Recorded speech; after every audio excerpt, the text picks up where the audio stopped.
All aboard.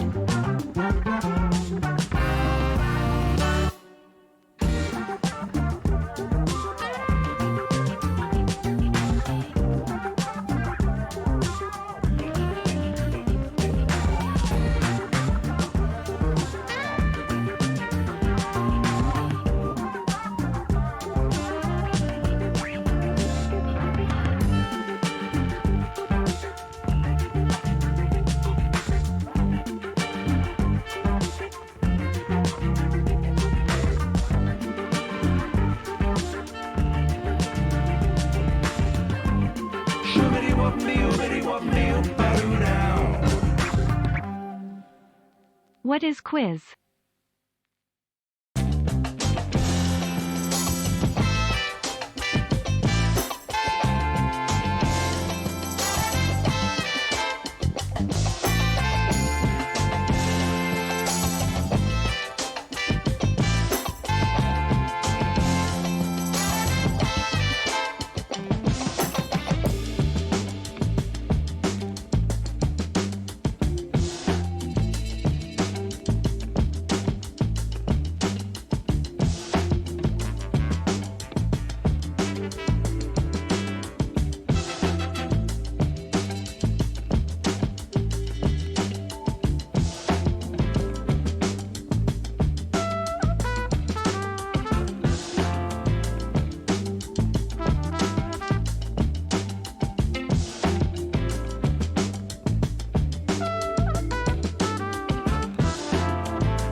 Wow, you've been taking my money for a while.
9 months.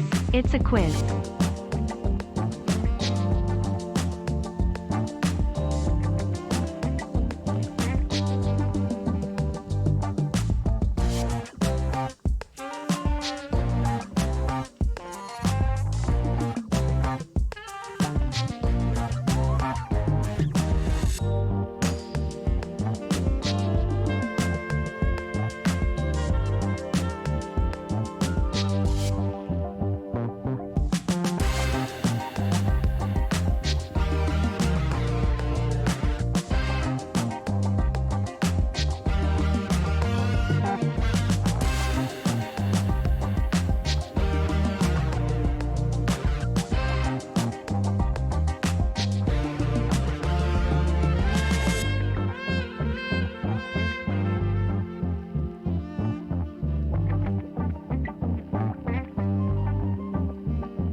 Linda, get in here, Linda. We're doing the thing again.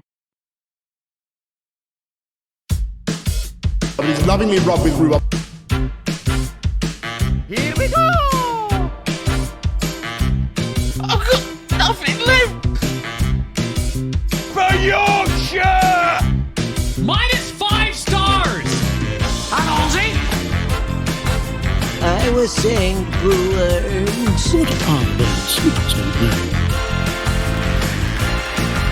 Good evening, good evening, good evening, good evening, good evening, good evening, good evening, and welcome back to the second part of Game Night Season As 11. Linda Rohn once famously said, it all about the fun. Also good EVENINGGGGGGGGGGGG. GG, indeed. Thank you, Puzzle Dan, for the 27-month subscription. My goodness gracious me. I'm back, gang. Hope you're all doing well. Lovely to have you all here. Apparently, the guys in the green room are saying I've got some sound issues this evening. I'm hoping I'm coming through loud and clear on your end. And if that is the case, then hooray. It means that you can hear me, and it just means the guys in Discord are going to be struggling. I've got some catching up to do. Thank you for the kind words there. It's very, very kind of you to say. I've got some catching up to do with all of the things that have come in. So, first of all, thank you to Colo for 35-month subscription there. To Itsotley for 32 months. To Ketty Von Netty, who's not a name I recognise, but has subscribed for 24 months. Thank you very much for the 2-year subscription there. Pyro, I'm assuming that's a name change from someone actually I probably do know. Pyro, thank you for the 24 months, 2 years there. AB Me, thank you for the 32 months. Simpsons Angle, the 9-month. The baby, the quiz baby is there. Thank you, Simpsons Angle. And a message from our sponsor, Hey Dev Dev. Ben. Ben, thank you very much for the 2-year resubscription there, Dev. Most kind of you. Thank you for the support. And Oni for the 100-bit, Simpsons Angle for the 9 months. I think I covered everyone there, so thank you very much for the flood of resubs and bits coming in there. If that is who I think it is, then I'm going to have, well, whoever it is, presumably it's someone old with a new name. I'm going to have to update your penny count, which will be fun. But anyway, thank you very much all for the support. Good evening to Fetz and Topper and Oni and Itsotley, to Tigo, to Fluid Fernando. Good evening, Arun and Fired and Shapes and Mark and Natta and Stimpson's Angle and Dan and Lottibus and Notacat and Stilgar and ABME and G. Isons and Ketty Von Netty and anyone else who is lurking, loitering and lingering in the chat. You are most welcome to be here. Thank you so much for joining. And I have a funny feeling that has crashed again, the penny system, because I thought there might be more names than that. Although I have to restart it. Shall we find out? Crashed? No, it seems to be working just fine. I just can't keep track of who's doing what. With the question mark for 44 pennies if you want them. Anyway, welcome. I'm back from Cyprus. Had a very nice time. Caught some sun and good to get some R&R. Bit of relaxing time. Plenty of time by the pool. Read a book. That was nice, unusual. But we're back to the normal service. Usual service will now resume as we kick off the second part of Season 11 at Game Night. And we're going to be starting off this evening with a little game of Buzz Off. It's the last of the first round matches. And it's been colloquially nicknamed the Scottish Derby for reasons that will become abundantly clear in just a minute, or you may know already if you've caught up on the discussion page of the Discord, which incidentally, if you're not there, you can go and join right there. So we've got a lot to get through because we've got 3 games tonight. We've got this here Buzz Off to start us off, which has been written by Itsotley and proofed by Colo. We've then got Risky Business a bit later on, which has been written by Ramsey and proofed by me. And then to wrap up the night, we've got The Escape Artist, as written by Fired and again proofed by Colo. Thank you very much to all the writers and proofers this week in getting stuff ready. I think we should have some quiz. I hope you're ready to play along at home as well. Let me stop that bonus right there.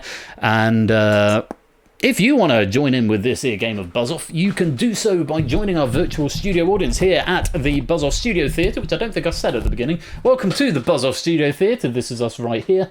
You can join with the room code PTRJ. Play along at Hackbox. My advice is always sign in on Hackbox side, sign into Twitch on the Hackbox side, rather than having to sign in on the with the one-time password, because that's all a bit weird. So sign in on the Hackbox side of thing to Twitch, authorise your Hackbox account, and you too can come and play along for bonus pennies at the end, and your name in lights, as it were. So I'll give you a minute to come and join while I just go and top up this here glass. But yes, nice to be back.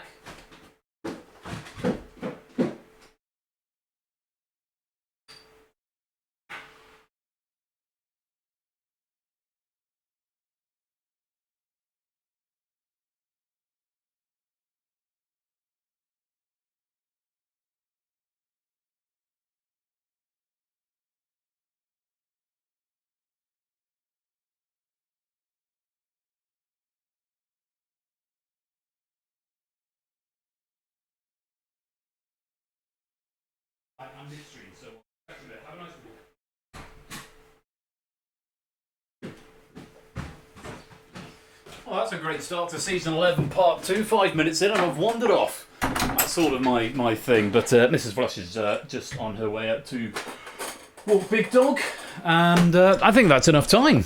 Let's go to the wide shot. And I'm glad you're still here. Thank you for sticking around. Yes, good evening to everyone. Anyone else I missed? Who else is here that I didn't say before? Random UK name. Now cut that out. Dev, Pyro Pygmy, Kegler Coach, Cola. Anyone else who's lurking, loitering, and lingering in the chat? Great for you to be here.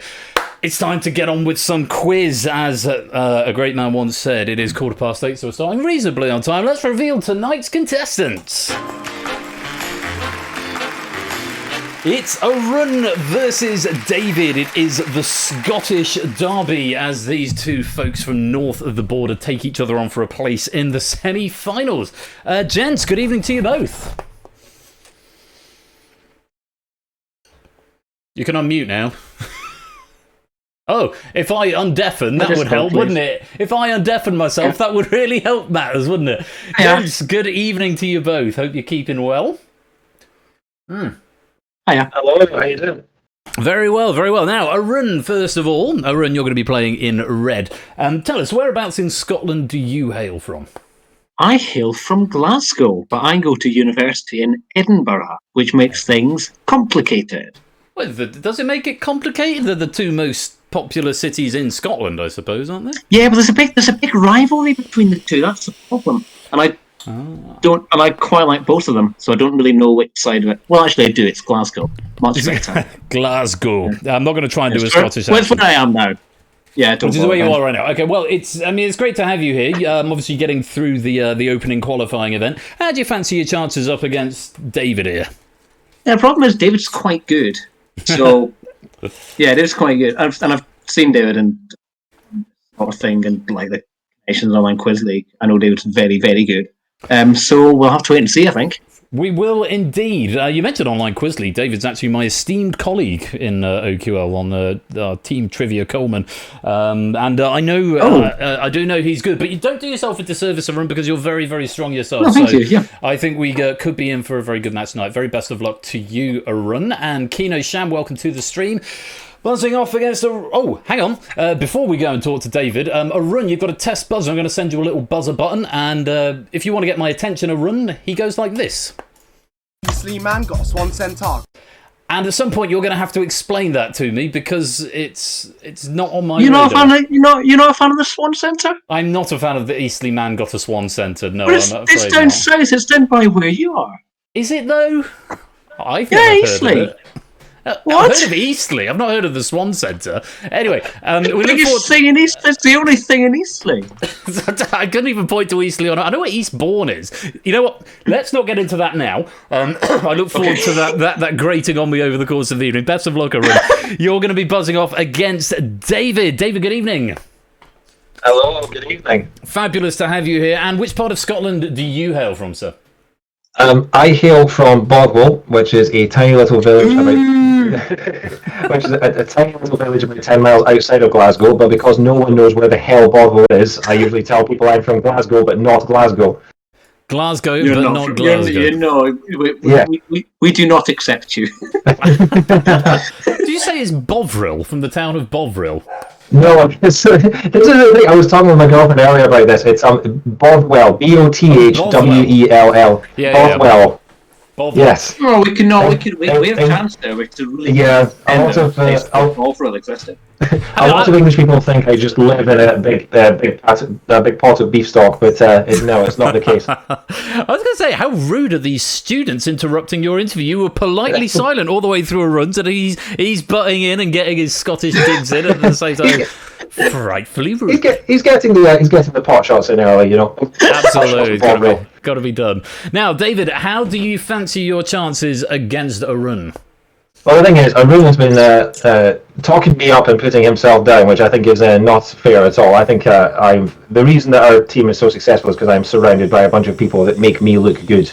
So, including your good self. So, yeah, Arun is a very, very, very good quizzer, and I'm rather scared about tonight. So, yeah, we'll have a sort of just like in American rappers, we'll have an East Coast West Coast rivalry, except both of us are from the same part. Well, So, yeah. what we can guarantee is glory for Scotland either way. Yeah. He's repping Eastleigh, I'll rep Westley, which I don't even know if that's a place or not, but That's why not not? a thing. Well, very best of luck to you, David. As with Arun, you have got an attention-getting device. If you would like to get my attention, David goes like this. Groovy! And the dulcet tones of Earthworm Jim right there, if I'm not mistaken. Lovely stuff. So, Arun, David, you both know the drill. First to get them cross the board with chevrons, or to have the most at the end of round 4, will be the winner and get a place in the semi-final. We've got 4 rounds of trivia carnage to get through, and you've got your buzzers handy for as and when you need them. If you're both ready to play, let's play Buzz Off. Round 1, the trivia search. Alright, good luck, Arun. Good luck, David. So, in this round, you'll be shown a word search grid with a single clue at the top. There are 5 words secreted in that word search grid that fulfill the criteria along the top. All you've got to do is buzz in and tell me when you have found one. Wait for me to say your name in case there's a near simultaneous buzz, and I will confirm who indeed has said the answer first. So, you're looking, if you buzz in and are correct, you get a point, or you get that word, and the first to get 3 words will win the point, and the first 2 points wins the round and the chevron, which of course is what you're after. If you buzz in and are incorrect, then you are frozen out for 10 seconds, thus giving your opponent some free thinking time. Letters will gradually be removed from the word search as the round goes on, so it will make it a little bit easier as it progresses. On top of which, if you go ahead of your opponent at any time, you start a global countdown on your opponent. If they run out of that 30-second timer, then they default and lose the point to you. Fairly straightforward. Audience, if you're playing along on your Hackbox devices, you can have up to 5 guesses. The faster you get a correct answer, the more points it is worth. If you're wrong, you don't lose anything, but you do apart from one of your guesses. Simple as that. And your spelling must be exact, audience, and you must get it before one of the hot seat players does, and your devices will only update after you have submitted something, so beware of latency. You might end up saying something after an audience has said, after a hot seat plays. You know what I'm getting at. The Animal Kingdom, welcome to the stream. I hope you guys are both ready. Fingers on buzzers as we go to the first category, which is on brand Scottish actors. Eastleigh man got a swan centaur. A run. Compston. Compston is a good start. You got one on the board. Groovy! And David. McDonald. McDonald is also there. Very nice. Breaking right back. One apiece. Clocks are off.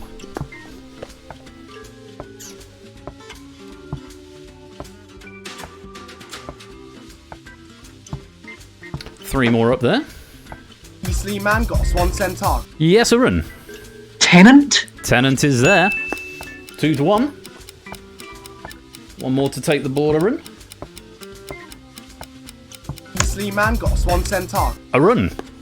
Carlisle. Very good indeed. And you have got 3 for 1. 3-1, which means you take the first point. First to 2 points to win the board, of course. One missing answer up there. Just seeing if anyone in the chat... Doesn't look like anyone in the chat got it either. Are either of you spotting it now? I mean, I was just randomly guessed Capaldi, but... Not Capaldi. For all the Doctor Who actors, no, it's Nimmo is what we're after up there. Nimmo. Okay. So those are your answers there. Have I got any more information? David Tennant, Martin Compston, Kelly MacDonald, Robert Carlyle, and Julie Wilson Nimmo. Miss Hooley in Ballinamore. Yes, indeed. Oh, that's good. There we go. I've been assured that the Scottish theme does not pervade throughout the entire game. Oh, and a great big noise. Thank you very much for that follow there.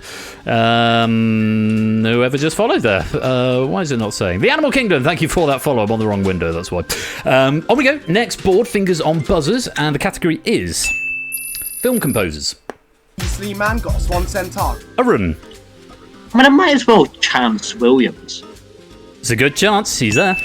I've just seen it, yeah.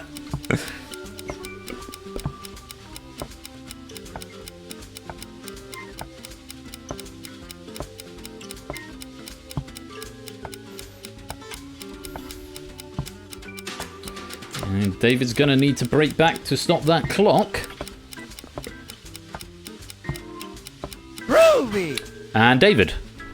Morricone. Morricone is good. You've stopped the clock, and it's one apiece.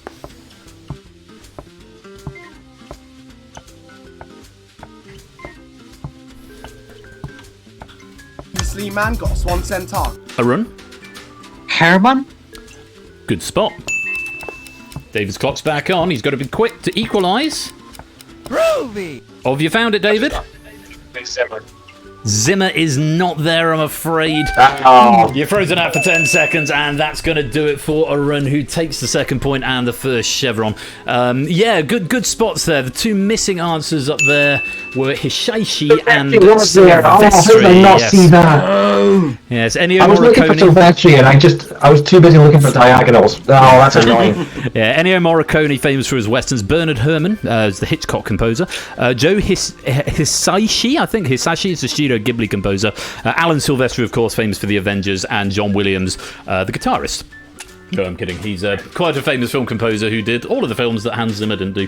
Well done, Arun. We lose the final puzzle because Arun has got an insurmountable lead, which means you win the round and that first chevron. So Arun taking an early lead there, playing 5 to David's 4, but we've still got 3 rounds left before a winner will be decided. I'm very excited about this next round, I have to say, because it's well cool. Now, Arun, David, you've got some experience on a TV quiz show which has a similarity with this game. Am I right? I believe so, yes. So are you possibly, with that being your ace in the hole, are you maybe saving till the last round before you unleash the Kraken? I have no idea. Just we'll see what the questions are like before I make any claims. And Arun, you're no stranger to TV quiz shows yourself, are you? I'm quite good at ones that involve 2 minutes on the clock. Ones that involve 2 minutes on the clock. I'm less good at ones that involve 6 answers. I'm sure that there's a gag there that I have not quite got, which is to my shame, considering what I do for a living. But anyway, all is well. We're going to play on. Round 2. It's the auction house. How does this round work? Oh yeah, you get a category and you've got to bid back and forth, starting at 1, 2 or 3 and increasing by 1, 2 and 3. All of this is controlled via your Hackbox devices. Basically what you're saying is how many you think you can name based on the category that is displayed. At some point, one of you will have to challenge your opponent to name them. If you are able to name the amount you've bid, you win a point. If you fail to name the amount you've bid, then your opponent gets the point. You've got about 10 seconds to name each one and you say them out loud to me, and then I will press a magic button to either say right or wrong.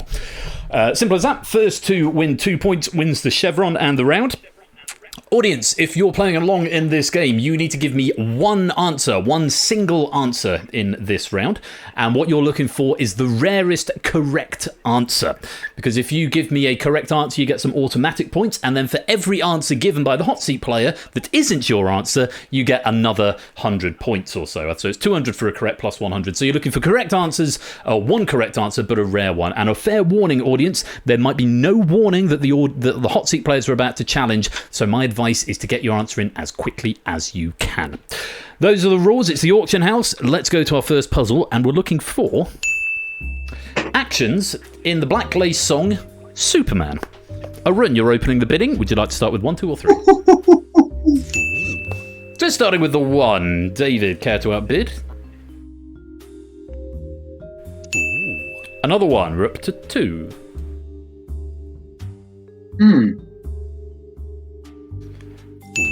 Another 1 from Arun. Remember, this is a game of strategy and tactics as much as anything else. It's not just about what you know, but what you think your opponent knows. There's the challenge. Oh, Arun, mate. name your 3. I don't know the song. Step to the left. Step to the left, you say? Yep. I'm afraid not. Worth the pun. I called you bluff there because I know nothing about that. The only part of that song I know as well is Superman. So... Superman was the correct answer, so it was literally in the question. Oh, is it? Okay. Yeah. David, how did you not remember? one, arguably. Did you not? No, I remember. I could sing you I could we did. I could sing you the tune, but I can't remember any. There's like I can't remember. There's like row the boat, or I was going to say push pineapple, shake the tree, but that's I can do. All right, audience, yeah. along with me. Clap your hands. This is an alphabetical order, not the order they are in the song. Comb your hair, go for a walk, hitch a ride, kiss, Macho Man, which was that one.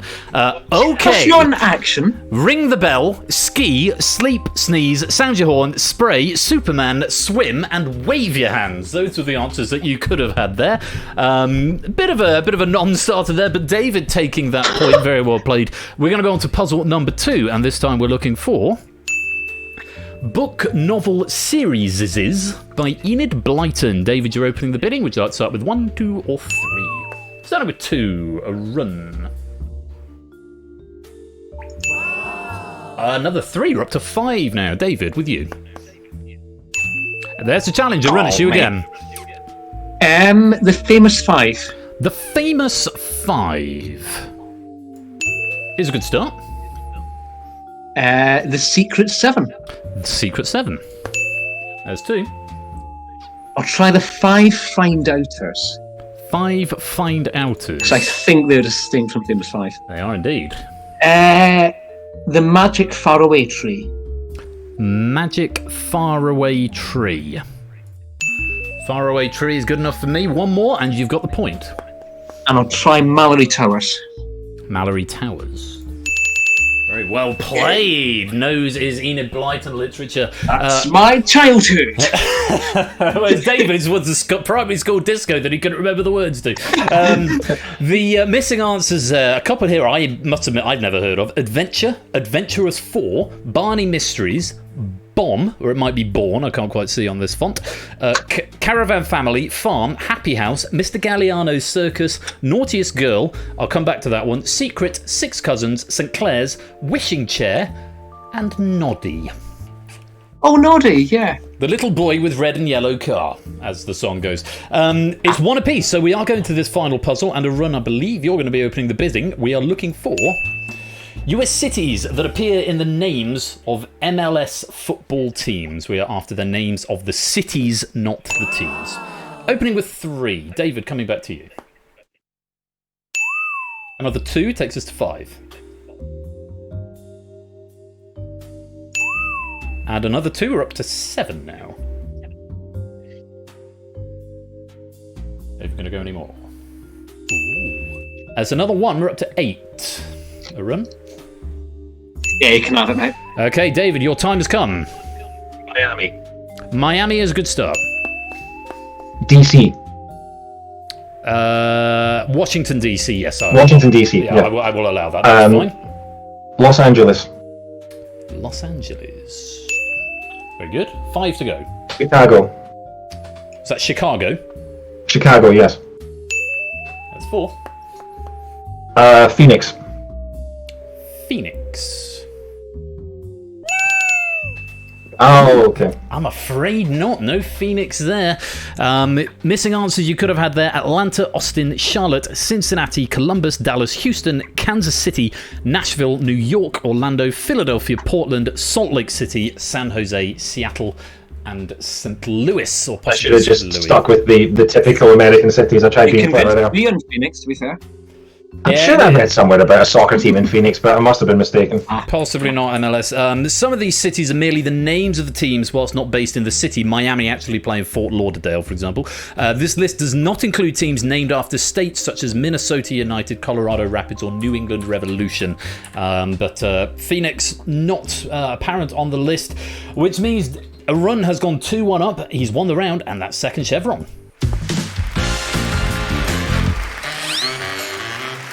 So it's 6 plays 3, but David, there's still time to catch up. And of course, our final round where it's quick fire. Lingomaniac, welcome to the stream, my dude. Hope you're keeping well. We're going to move right along because I'm aware of time. It's already 8:30. We've got 2 more games to get through, and I'm sure you don't want me nattering at you. So let's continue with the game as we go to round 3. It's the time warp. Is that a jump to the left? That's a jump to the left. That's what I was thinking of. That's what I was thinking of. A message from our sponsor, Zeus. I am new. What is this? I hope I am not interrupting. I like how TTS has changed "im" to "I am." It's very good of it. Thank you, new person, for the 29-month subscription there. There's rather not quite... Yeah, but I'm grateful to you, Zeus. Hope you're keeping well, my dude. Lovely to have you with us. This is the time warp. In this round, you'll see a slider which will take 15 seconds to go from left to right. You need to press your button when you think the slider is pointing to the numeric answer. There are 2 halves to each puzzle. If you can win both halves, then you win a point, and the first 2 points wins the round and the chevron. So there's a little bit of sort of worky-outy maths going on in this, as well as knowledge of when the thing happens. Usually in this round, they tend to be years. I'm just going to check. Yes, these are all years, 6-year-based questions. It will always take 15 seconds, but the range between the 2 answers may vary, but the range of the first half will always be the same as the range of the second half. Audience, exactly the same game for you as the hot seat players here. Just got to hit your buzzer when you think the slider is pointing to the right thing, but additionally, you get a little percentage counter on your Hackbox devices because of latency reasons. It's the best we could do. As for Arun and David, you must buzz before the end. If you don't buzz, then the noise won't stop, and you can then buzz in, and we will know you're at the far end.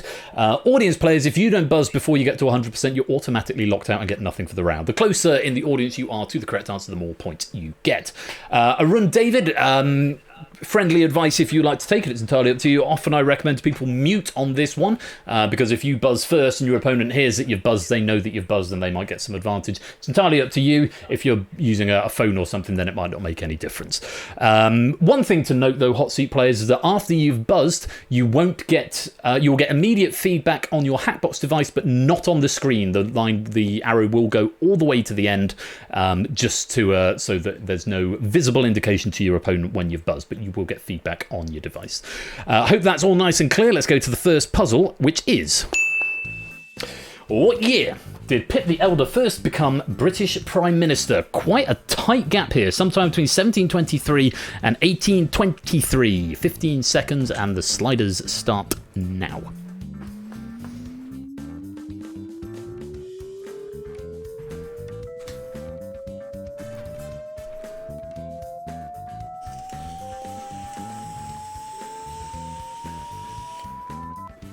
And the noise has stopped, which means both players have buzzed. Let's see where you've stopped. Sleep man got a swan centaur. Well, that's very close. I thought it might be. A run buzzing slightly earlier here. Let's see what the correct answer was and who was closest. Oh! Wow. It's a dead heat!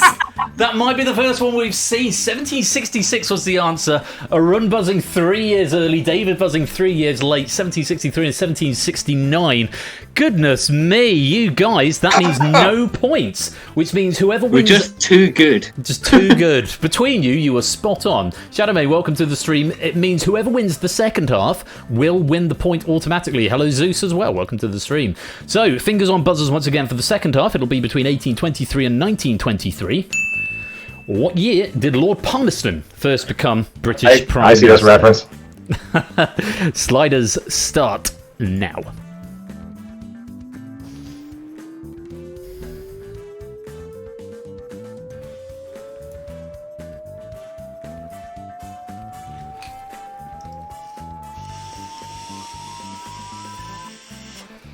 And the noise has stopped, which means both players have buzzed. Let's see where they stopped.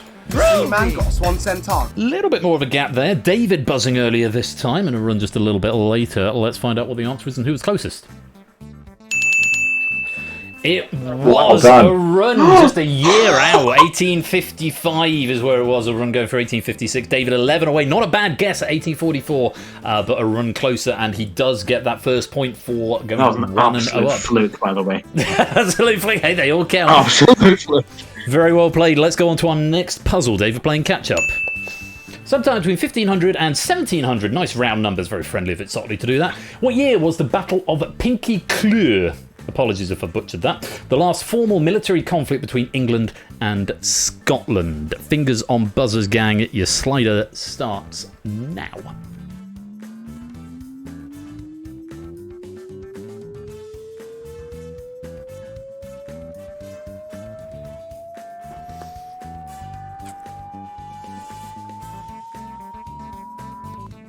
And the noise has stopped, which means both players have buzzed. Let's take a look where they stopped. Man got a swan centaur. The gaps are gradually getting wider and wider. A run going a bit earlier here this time than David, who's gone 1685. A run looks to about 1550. Let's take a look, see where you stopped and what the answer was. 1538, 1575 were the years that you went for, but it's a run who's closer. 1538, just 9 away. David, 28 too late. Which means a run, if you can get this timeline, then you not only win the point, but you win the round and the chevron. Very best of luck. Let's load in the second half. We're looking for the year in which the first football fixture between England and Scotland took place. What year was the first football fixture between England and Scotland? Sometime between 1700 and 1900, and your sliders start now.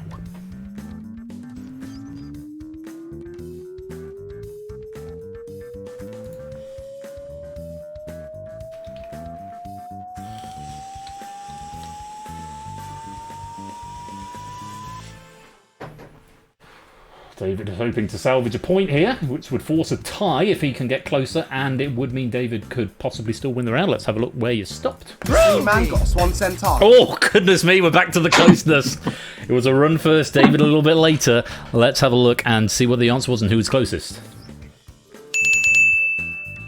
Oh! David! I knew that one. By a year. Did you know that one? I didn't know that one. It was I could tell you like so many things. It was St Andrew's Day, 1872. It was played on a cricket ground in Glasgow, and the final score was 0-0. I'm gonna have to take your word for it. I haven't got any further information to. It was the world's first international football match. Yeah, well, there we go. And I am not one bit surprised that it ended 0-0. Yeah. Starts mean to go on, eh? Samster, welcome to the stream. I have to say, this is a very, very close game of Time Warp here. It's one apiece after that board, which means nobody gets the point. David, you can't win, but you could force a tie if you can win out on this final puzzle. Let's load it in.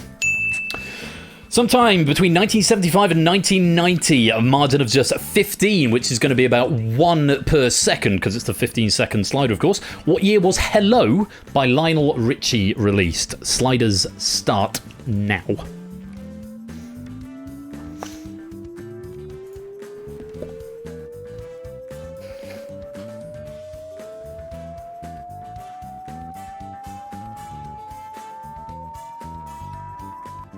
The noise has stopped, which means both players have buzzed. Let's see where they stopped. Man got a swan centaur.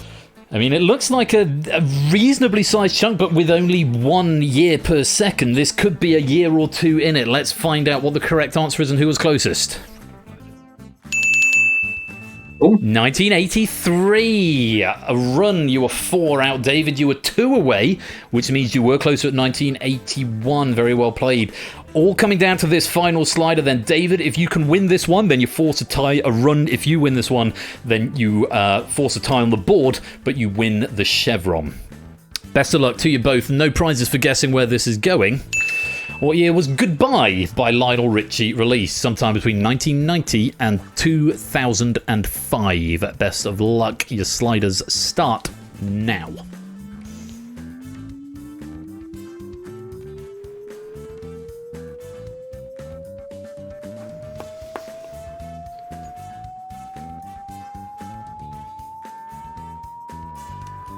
Noise has stopped, which means both players have buzzed. Let's see where they stopped at. Man got Not a clue on this one. Whoa! That's the biggest margin we've seen. There's a difference in opinion, it seems. There is indeed a run going around about 1991. A difference between knowing the answer and not knowing the answer. Well, it could go any which way. Are we going to have our first time warp tie? I think it's our first time warp tie. Let's find out what the correct answer was and who was closest.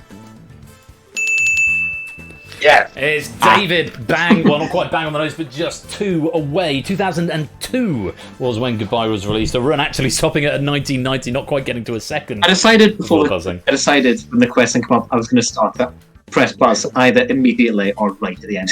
Right. I was thinking I hadn't heard of the song, and so I thought it feels like it wouldn't be on his greatest hits or something like that. So it must be pretty late. So yeah. Solid logic. It does mean, David, you've taken 2 points on that final board, which means it's 1 point overall apiece, which means it's a dead heat. Ooh. So going into the final round, the scores stay the same. No advantage to be gained out of the time warp either way, but it's a run on 6 and David on 3 as we come into our final round of the final round of the match. A reminder that the winner of this match books himself a place in the semi-finals and a chance to buzz off against, I believe it's PL Jogging, who is in the other half of the bracket. So that is who the winner will be facing in the semi-finals a little bit later on next month. Let's find out who it's going to be as we go to round 4 on the buzzer. So, in this round, all you've got to do is buzz in and tell me when you know what it is I am talking about. No picture rounds this week, it's all word-based.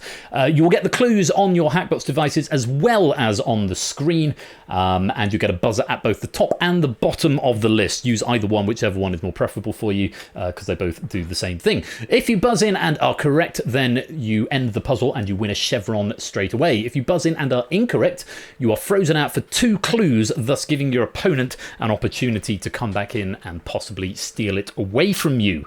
We'll keep playing until we either have an insurmountable lead. Remember, there are up to 5 puzzles in this round, so if one of you gets an insurmountable lead, then the game will end, or it's whoever is in the lead at the end of the 5th puzzle. Simple as that.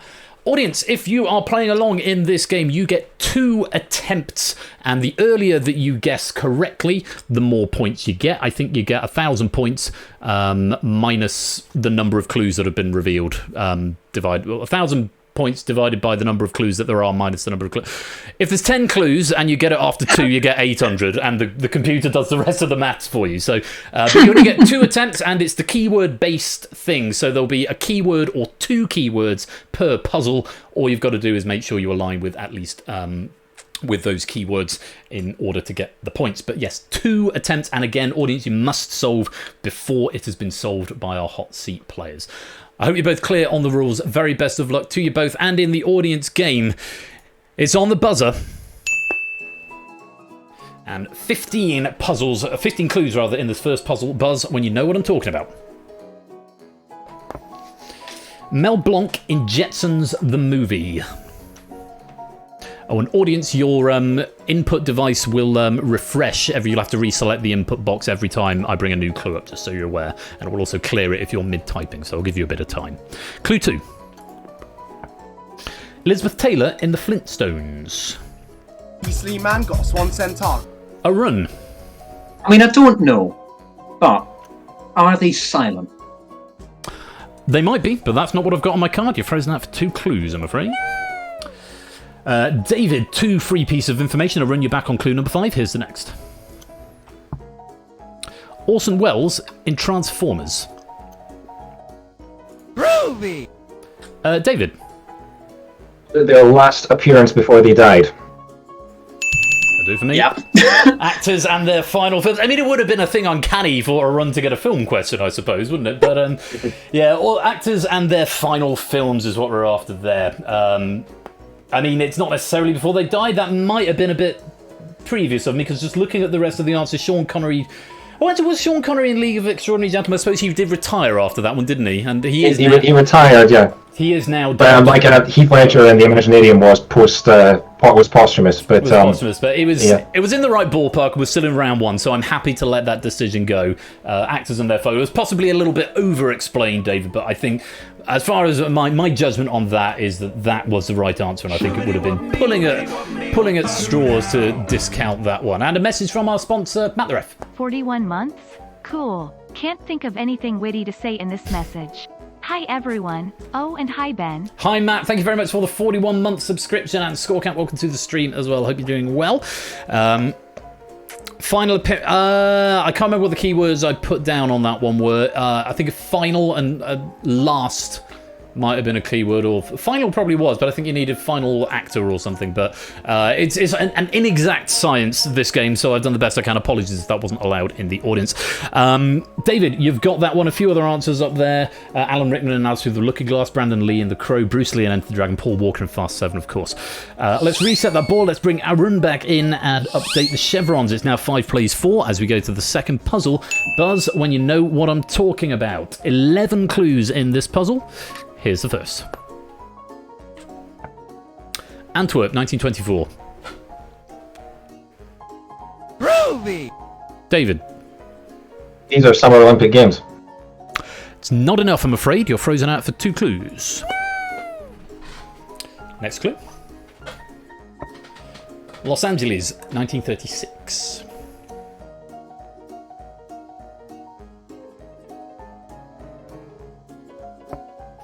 Berlin, 1940. David, you're back on this clue. Helsinki, 1956. Groovy! David? These are the Olympics that the host cities handed over to in their closing ceremony. So like Antwerp in the 1920 handed over to 1924. Like the year is the year after they hosted the Olympics. Or the 4 years after the host of the Olympics. Sorry, I'm kidding. I was umming and ahhing over whether you were there. I think the substance of what we're getting at is there. I was about to go to Tottenham for a ruling on that one. I think you've got at the substance of what we're talking about there, so I'm going to allow it. They are Olympic host cities 4 years later. You got the substance of what they're handed over to, yeah. It's sort of 2 Sorry, years. I waffled a bit there. Being very generous. I think that's the sort of one I might have pressed you on because, strictly speaking, Berlin didn't hand over to 1940 because there were no Olympics in 1940. But at the time they would have done, but yeah. Had you let me get a word in, then I probably would have prompted you for that, and that's exactly what happened anyway. So it's all good. Yes, they are Olympic. I'm behind in the score. I need everything I can get. Summer Olympic host cities 4 years after they hosted it. So London 2016, Rio 2020, and it's not necessarily all of them there either.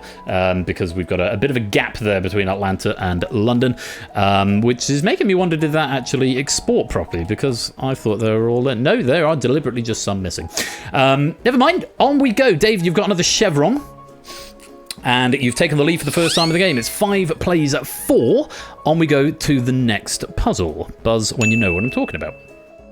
And you have got 15 clues on this board. Here's your first. Superman again.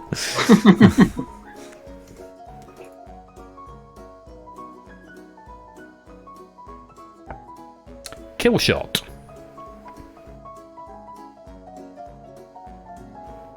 And the third. Venom.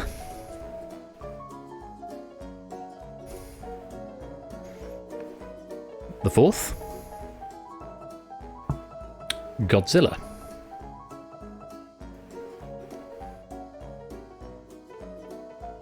And 5. Berserk.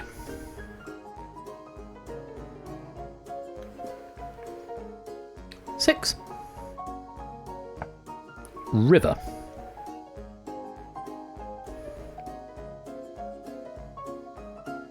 For 7.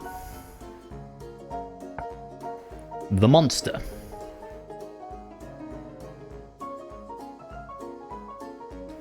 Number 8.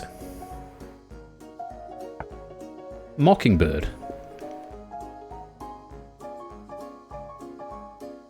Past the halfway mark, here's clue number 9.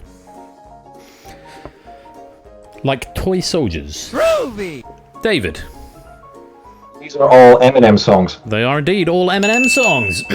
Simple as that. Would have gone on to see Just Lose It Without Me, Love the Way You Lie, Lose Yourself, Stan, and The Real Slim Shady. Very well played, David. That's another chevron to you. Let's clear the board. As you go further into the lead, now reversed of where you started at 6 plays at 3. I can hear my girlfriend cheating downstairs. Oh, very nice, very nice. On we go, and a run, because there are only 2 puzzles left. I think you know what that means. Yeah. It is a match point. You got to get this one. Well, you don't have. Yes, you do have to get this one right. Yeah. To stay in the tournament. Best of luck. 15 clues. Here's the first. Chalk. And for 2. Stride.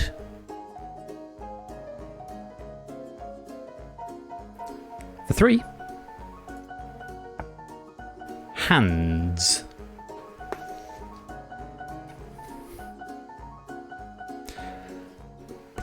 4. Hunt.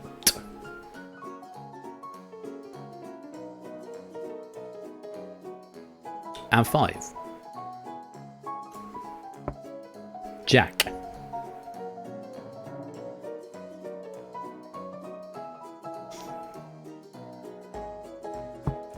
True.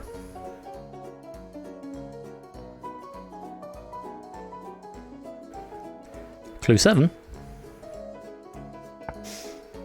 Wallace.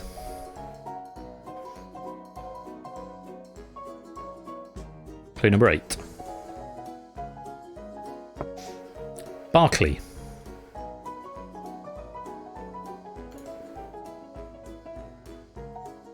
Nine. Fraser.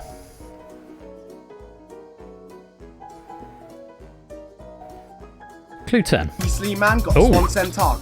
A run. Dad's Army? Good guess. It's not the one. You're frozen out for 2 clues. David, 2 free pieces of information. Or run you back in on clue 12. Number 10. Keegan.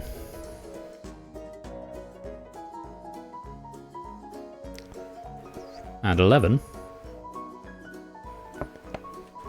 Donnellan. I run you back in on this clue. Groovy. Unless David can get there first. Are they all famous Kevins? They're not all famous Kevins, I'm afraid. You're frozen out for 2 damn it. clues. Arun, you're back in on this next one. Clue number 12. Cleverly.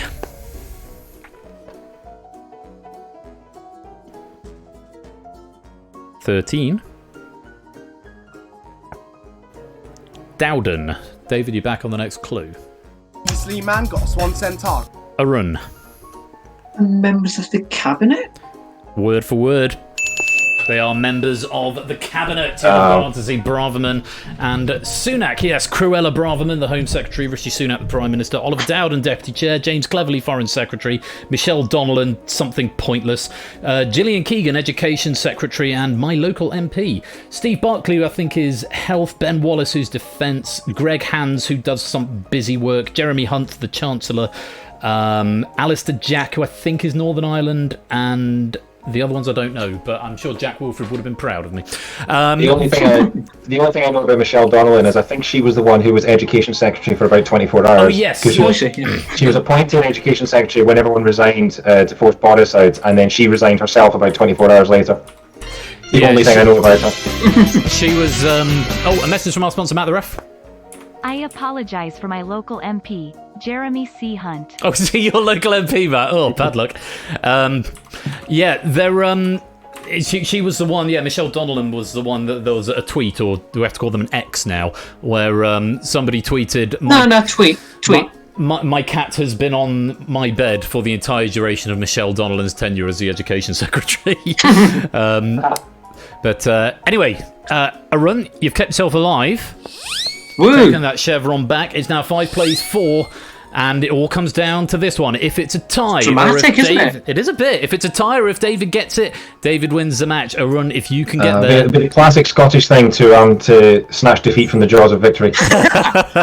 Good, yeah. So, well, best of luck. Let's take a look. It is, of course, a match point. Just 12 clues in this puzzle. Buzz, when you know what I'm talking about, here's the first. The New York Post. For 2. The Tokyo 2020 Olympic Games.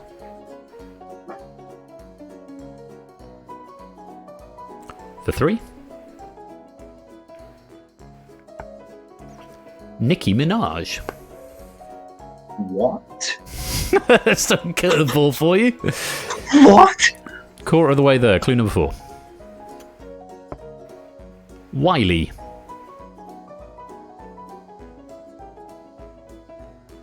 Five. PewDiePie.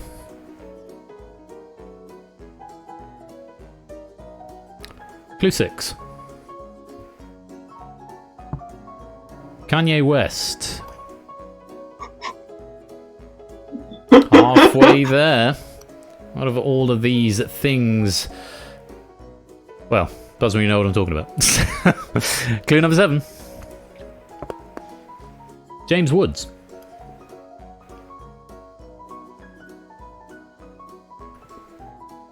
And number 8. Azalea Banks.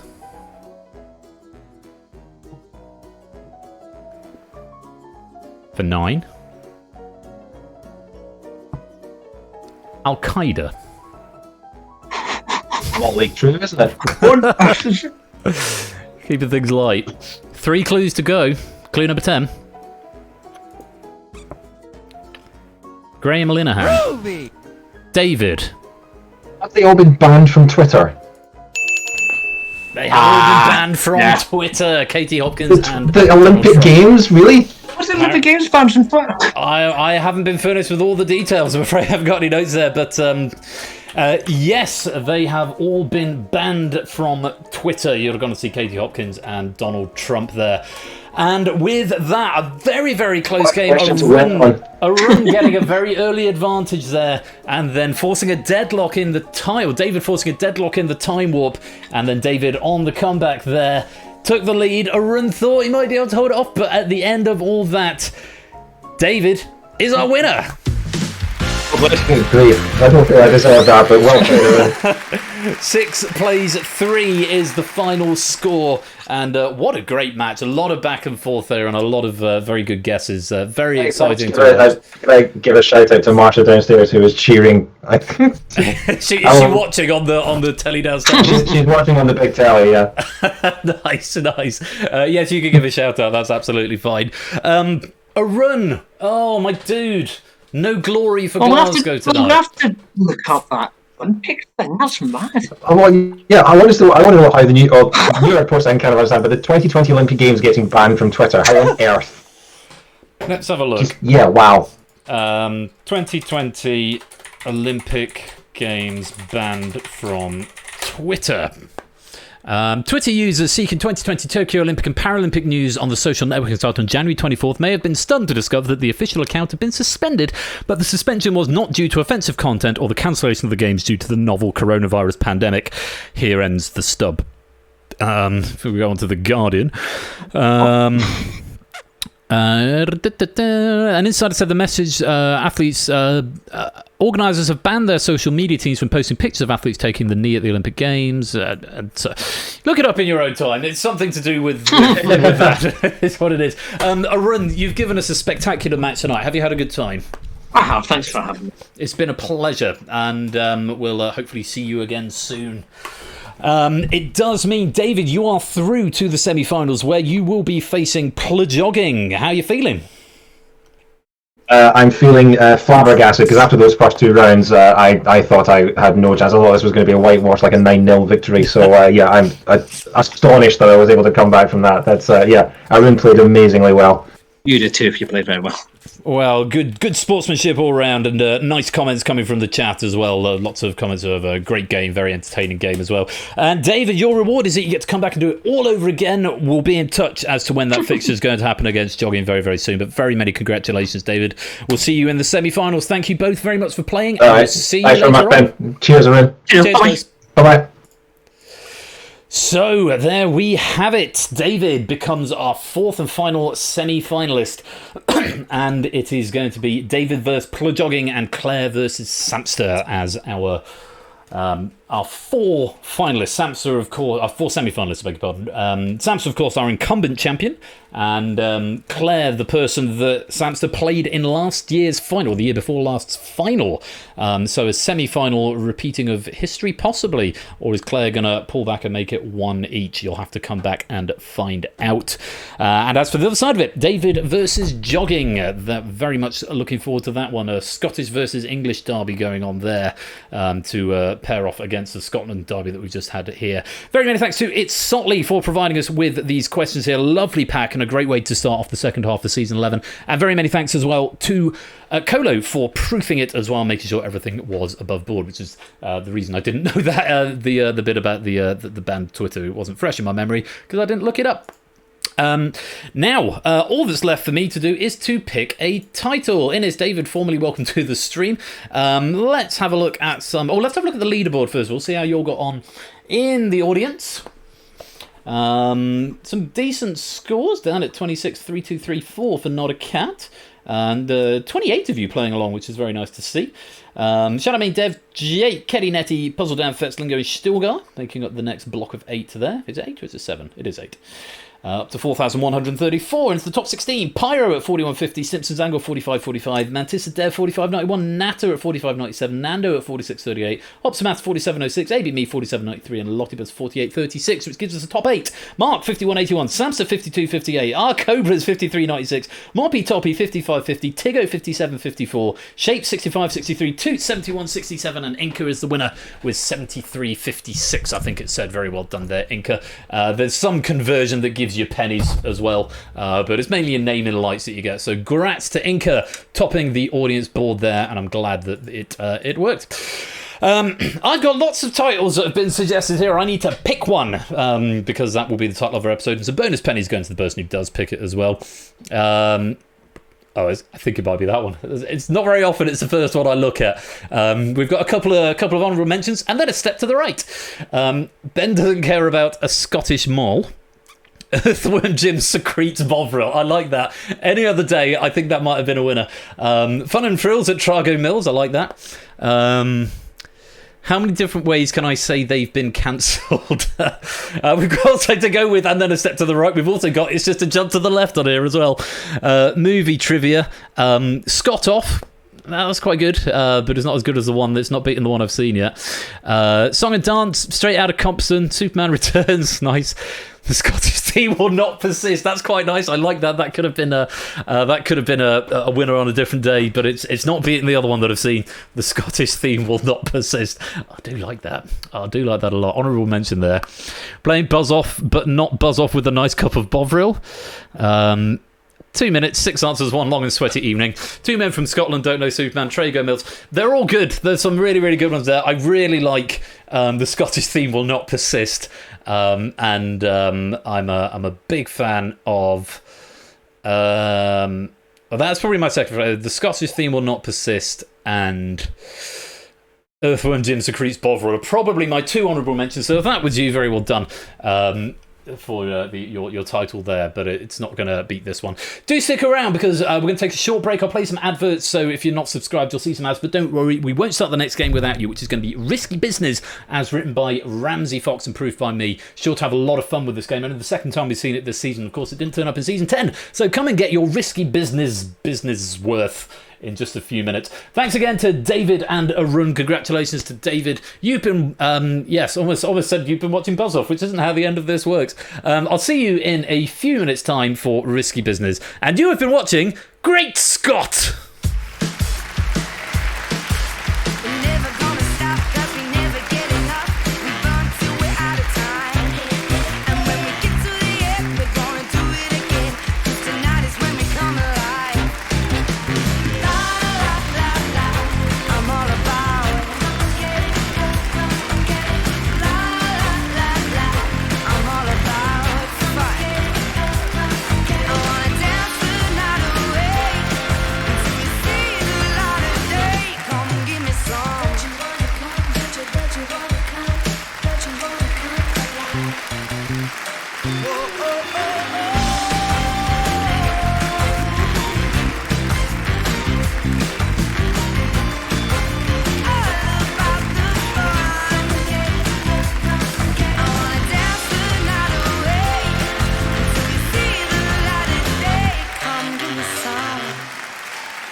The other Innes Carsons. I made that typo one time and it has since been corrected.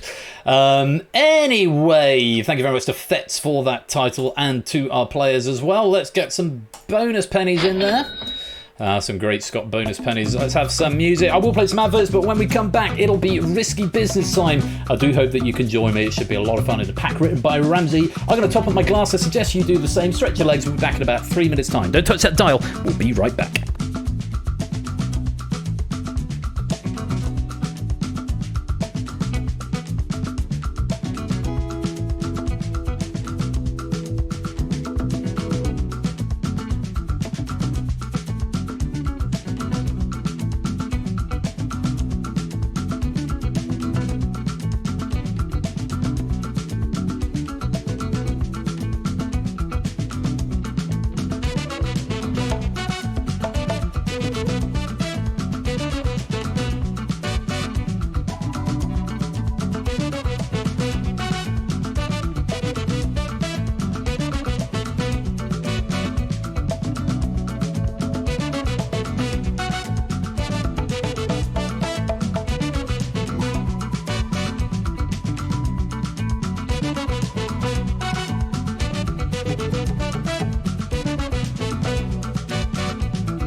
Welcome back to the second part of the first episode of the second half of season 11 of Game Night. Goodness me, what a clunky sentence that was completely unnecessary. It's Risky Business time, back for season 11 after a little break in season 10 for the second time this season, and it's a pack from Ramsey Fox. Lots of things to enjoy about this pack.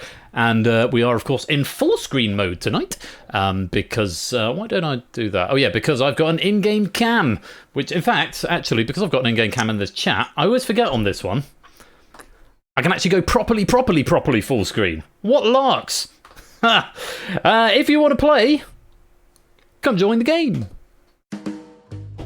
FVWH. Hey yo! I really am skewed there, aren't I?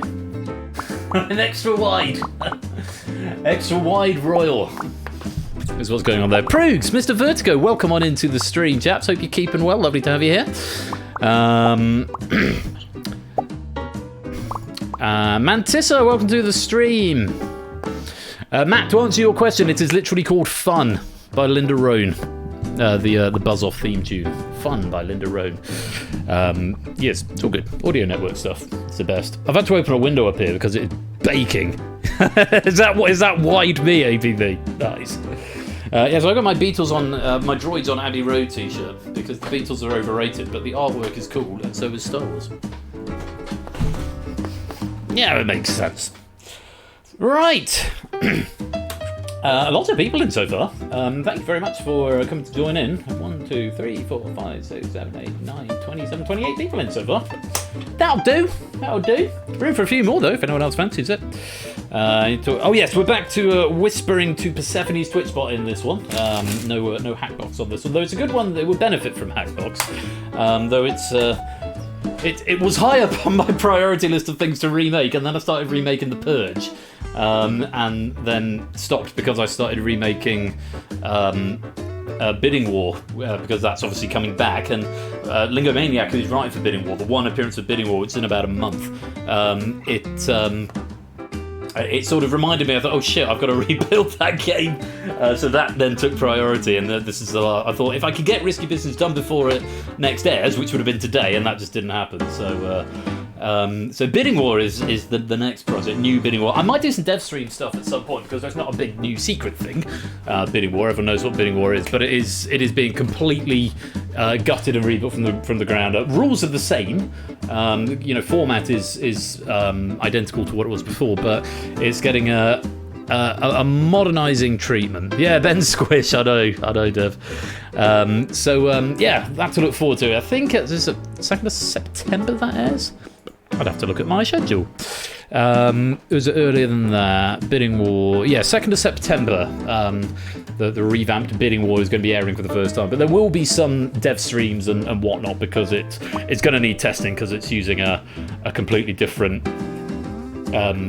interface thing, not Hackbox, not Twitch chat. But yeah, more on that in due course. Ben Squish. Indeed, I am Squish. There's probably almost certainly something I can do about that. What material is that using? Come here. None? Well, it's not using none. How can it be using... Oh, there we go. Explosion? Why am I using explosion? Oh, that's a texture. What? Who the fuck made this game? Oh, that's the background. The background is explosion. That makes sense. Cam. Oh, it's just a texture. Oh, hang on. I can tweak the UV rect, can't I? Oh, wee boy! And now I'm just blurred. I'm blurred lines. Woo! I got blurred lines the other way. Yeah, that's not the one I'm after. It's probably that one. There we go. Squish in a different direction now. That's fine. Got into warp. I have got into warp. Let me see. Oh crap! I didn't mean to do that. If I no, I'm going to need to squish even wider. Bring the height up. There we go. How's that? And now we just adjust. Ooh, there we go. Is that better? Everyone happy now? Am I less squish? Excuse me, Pet, going completely crazy on stream is fine. This isn't crazy. This is adjustment on the fly. If I just keep that raw image there, then I can move myself up and down as needed. Woo! There we go. Oh no, so now I'm going to sit up and chop my head off. So I have to stay sat up for the whole game. There we go. There we go. I have to stay sat up. Right, 29 players in. We're almost ready to go. Who more heads oversized suit? Look, no, you've got zoomed in, Ben. Slightly more zoomed in, Ben. Good. Right, 1, 2, 3, 4, 5, 6, 7, 8, 9, 10. 29. Can we get a nice round number? One more to make it 30? Anyone fancy it? It's Pat by Rams. It's really good. You'll have fun. If not, we'll start in 10, 9, 8, 7, 6, 5, 4, 3, 2, 1. Well, we've got any time entry all the same, so if you want to join in halfway through, you can do. Let's play! And there you all are, all 29 of you down the left-hand side. Fun is guaranteed. It's risky business, of course it is. So, 1, 2, 3, go. It's risky business time. Love a bit of this game. Don't ever know why I put it on hiatus, actually, but it's back. And let's go to round 1.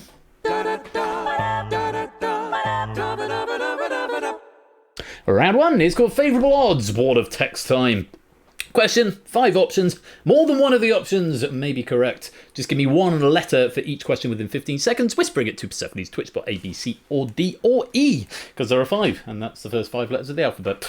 Number of correct answers reduces with each question, but your points go up. So for the first one, there are 4 out of 5 correct answers, and if you find a right one, you get 2. The next one, you get 3. The next one, you get 5, and the last one, you could double your points. Answering a question incorrectly, though, at any time will reduce your score to 0. For the first 3 questions, though, abstaining will not affect your score. So if you don't know, and you've got some points...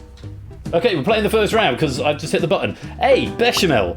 B, remoulade. This is probably for the best. C, española. D, velouté. E, tomato.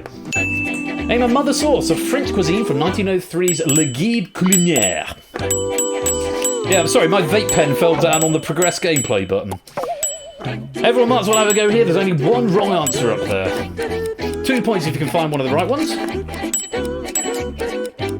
Now to just out of time, remoulade was the wrong answer up there. Everything else was correct. Bechamel, the most popular answer there. 34% of you going for that. The 5th mother sauce was hollandaise, but it was not in the original French printing, but was in the first English printing. Remoulade is a daughter sauce of mayonnaise made by adding mustard, capers, pickles, and or herbs. It sounds absolutely hideous. Mrs. Fleisch is here, back from her dog walk. You all right? Yeah, good. Nice walk. Good. He was very well behaved. I've zoomed the camera in slightly so your torso is on display. X-rated. Yeah. So there we go. So there were 4 correct answers there and 2 points. Well done if you found one. Remember, if you've got points and you don't know the next one, you don't have to play. Abstaining keeps your score, but wrong answer will lose all your points. Let's go on. Question 2. Or let's clear the board. And as we go on to question number 2, options are The King and I, Carousel, HMS Pinafore, Pirates of Penzance, Sound of Music. Name a Rodgers and Hammerstein musical.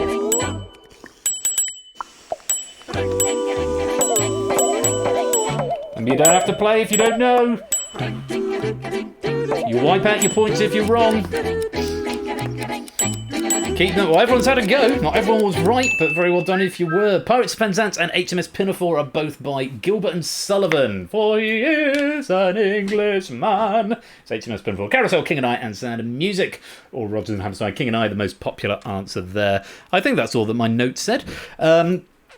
Everyone is either on 0 or 5, apart from Mr. Vertigo, who is on 3. Very well done. Let's clear the board. And go on to question number 3. Options are 2 correct answers up here. 5 points if you can find them. You don't have to play. Hans Christian Andersen, Herman Melville, Jules Verne, Lewis Carroll, Mark Twain. Name an author who was alive in the 20th century.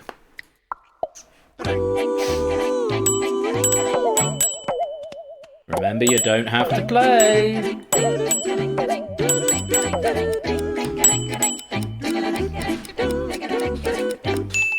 A few people sitting that one out, preserving their 5 points. Remember, you've got to have points going into this last question. I probably should have said that. Jules Verne and Mark Twain.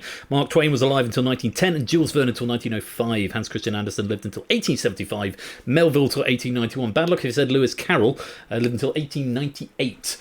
So just on the edge, but did cark it just before the 20th century. Mark Twain, the most popular answer there, 44% of you getting that. And we've got quite a few players who've got 10, so a perfect start for them. They've got to make a decision as to whether or not they want to risk those 10 or put them in the bank. Everyone who has got more than 0, a non-zero score, could potentially play this next question. It's the risk question.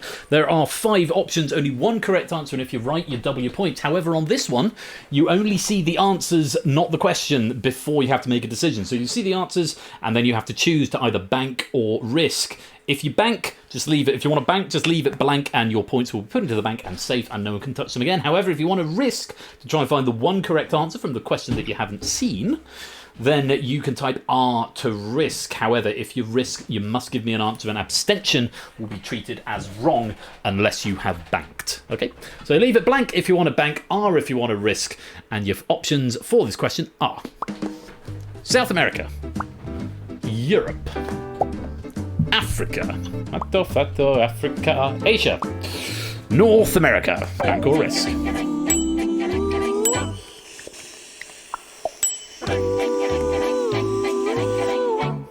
This question could go anywhere. There's a few people in, 5, 6 people having a go.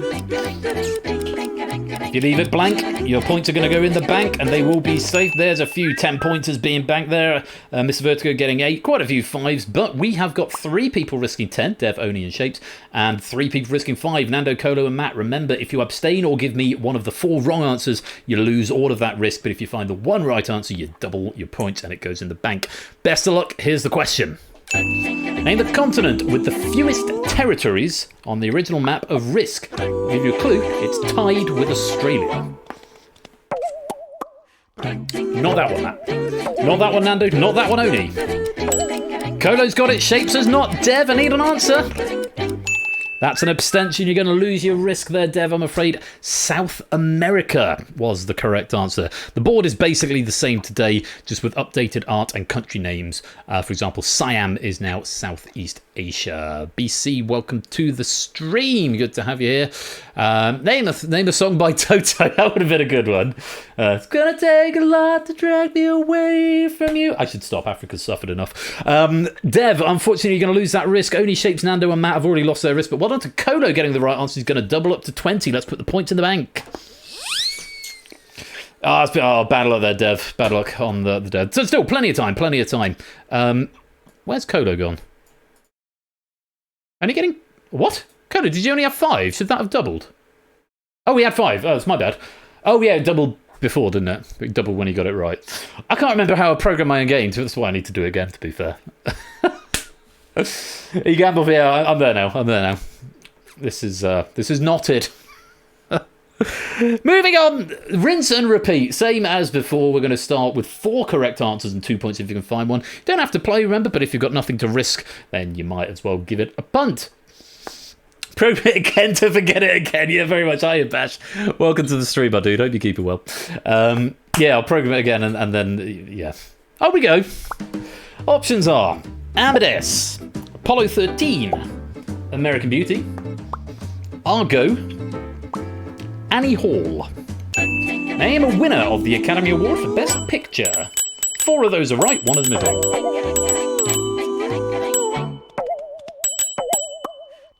Everyone's got an answer in. 1, 2, 3, 4 of you going wrong there. Everyone else getting a right one. Well played.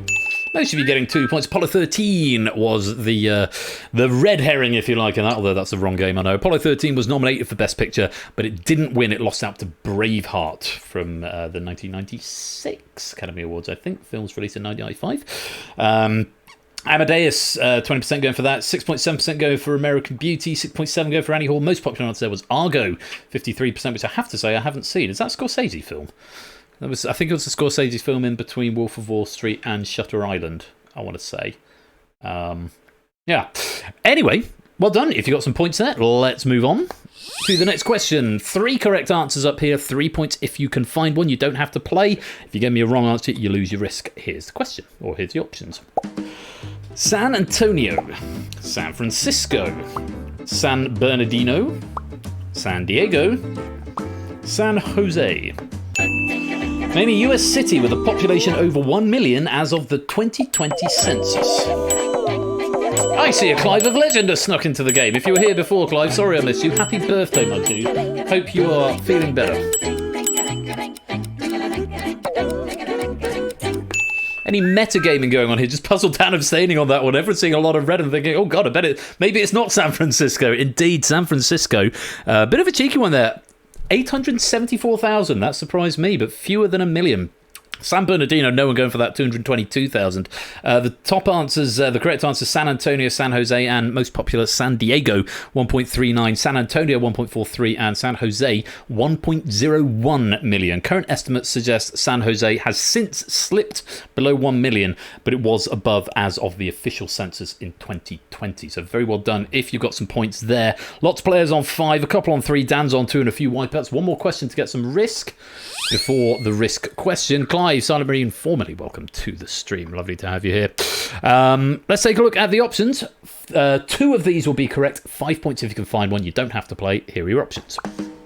Hermes, Hestia, Heracles, Hades, Hephaestus. Name a sibling of Zeus in Greek mythology. Nice to see Zeus getting this one right. Zeus, name one of your siblings.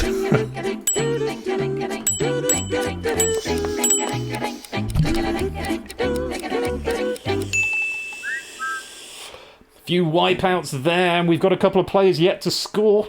Innis Lottibus and Shapes all still on 0 after the second round of questions. Hermes, Heracles, and Hephaestus were the wrong answers. Hestia and most popularly Hades were the answers there. Hades and Hestia were 2 of Zeus's 5 siblings, along with Poseidon, Hera, and Demeter. Heracles and Hermes were children of Zeus, and Hephaestus is sometimes listed as the child of Zeus and Hera, other times just Hera with no father, but definitely not a sibling. Well done if you got some points. We've got quite a few people on the max. 9 players have got 10 points of risk if they want to risk it on the last question of the set. Pyro Pygmy still go on 8, quite a few 5s. Puzzle Dan's on 2, but an opportunity to double. If you've got no risk, I'm afraid you won't be able to play this last question.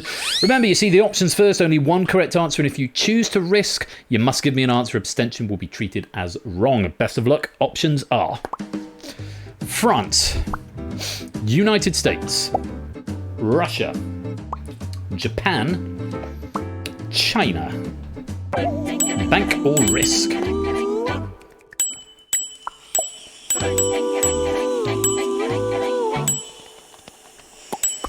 I'm getting Slack messages at 9:30 on a Saturday. All good.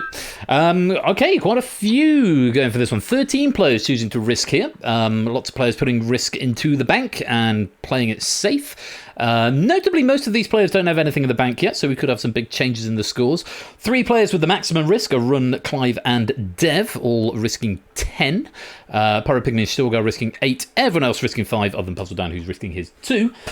Give me the right answer, you double your points. Wrong answer or abstention, and I'm afraid you lose all your risk from this set. Best of luck. Here is the question. Name the country home to all of the world's top 4 largest banks by total assets in 2023. Arun has got there. Dev has got there. Shadowmane has got there. And a few others now as well. Clive, Mr. Vertigo, AV, need an answer? And not that one. Well done if you got that. China, as Ramsey said here, we've had risk, so now here's the bank, if you will. For the past few years, the largest banks are all state banks in China. 2 US banks, JP Morgan Chase and Bank of America, coming at number 5 and number 6. The largest Russian bank is number 58. quite far down the list. Just 3.3% going for France and Russia, 6.7% for Japan, 13.3% going for USA, but well done to the 5 players who went to 6 for China, 16.7%, Shadowmane and Mr. Vertigo doubling up to 10, and the top 3 who had the 10 at risk, Arun, Clive and Dev, doubling up to 20. Well played, let's put that in the bank. Oh, goodness me. How many people enjoyed top 7 people? All on 20. Arun, Clive, Dev, Kodo, Toot, Proves, and Zeus. All on 20 points there. Mr. Vertigo currently in second, despite being 8th on 18. Fetz, Mark, Natter, Optimat, and Shadowmane on 15. BC, Nando, Mantissa, Pyropygmy, and Samson on 10. Provide Dan and Tiggo on 5. Everyone else yet to score. One more set of 4. We'll start with those 5 options. 4 correct. 2 points if you can find one. And your options are... Arthur Michael, Archbishop of Canterbury. Alf, Football Manager. Gordon, Celebrity Chef. Jalen, NFL Cornerback. Dave, Personal Finance Guru. Name a famous Ramsey with an E. Spelling counts.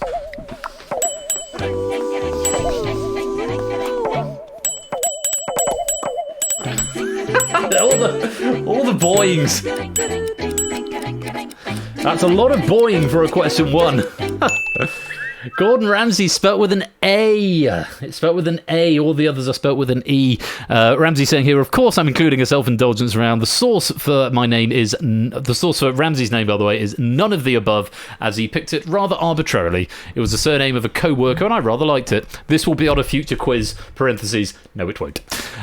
So thank you to Ramsay for a very on-brand question there. Yeah, Gordon Ramsay is spelt with an A, but Alf Ramsay, Arthur Michael Ramsay, Jalen Ramsay, and Dave Ramsay are all spelt with an E. Well done if you got yourself your 2 points there. Let's clear that question. Move on to the next one. 3 correct answers out of 5 up here. 3 points if you can find one. Options are... Maimed, Swift, Golden, Corsac, Fennec. Name a species of fox. Genus Vulpes.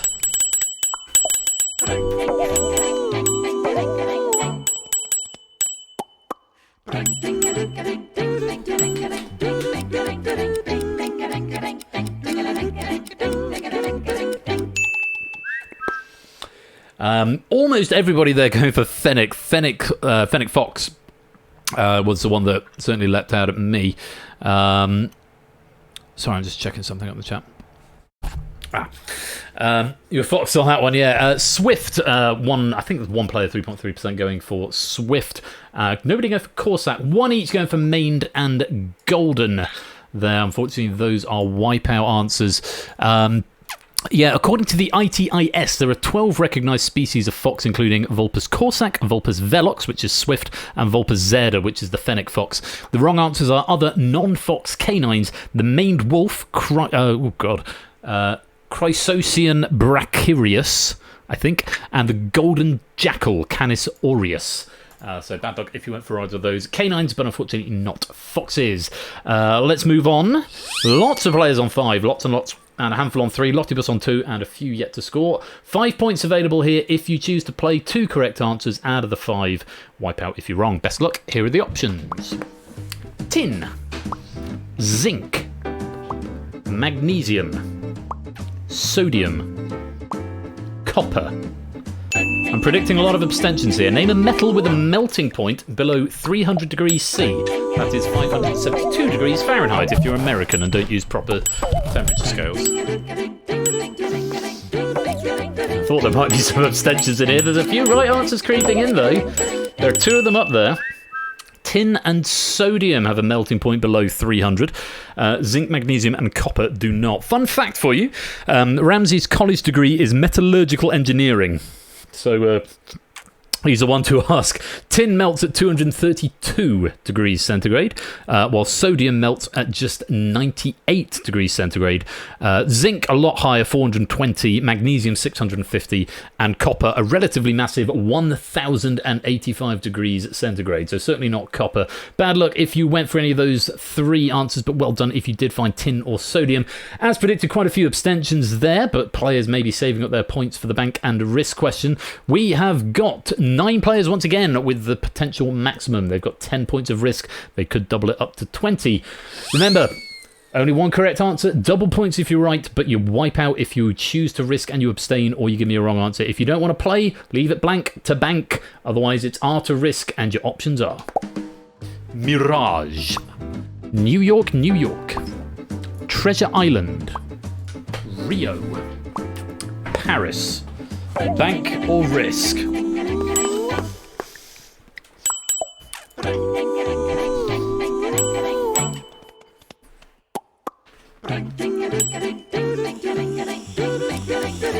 Odie's saying he still doesn't learn.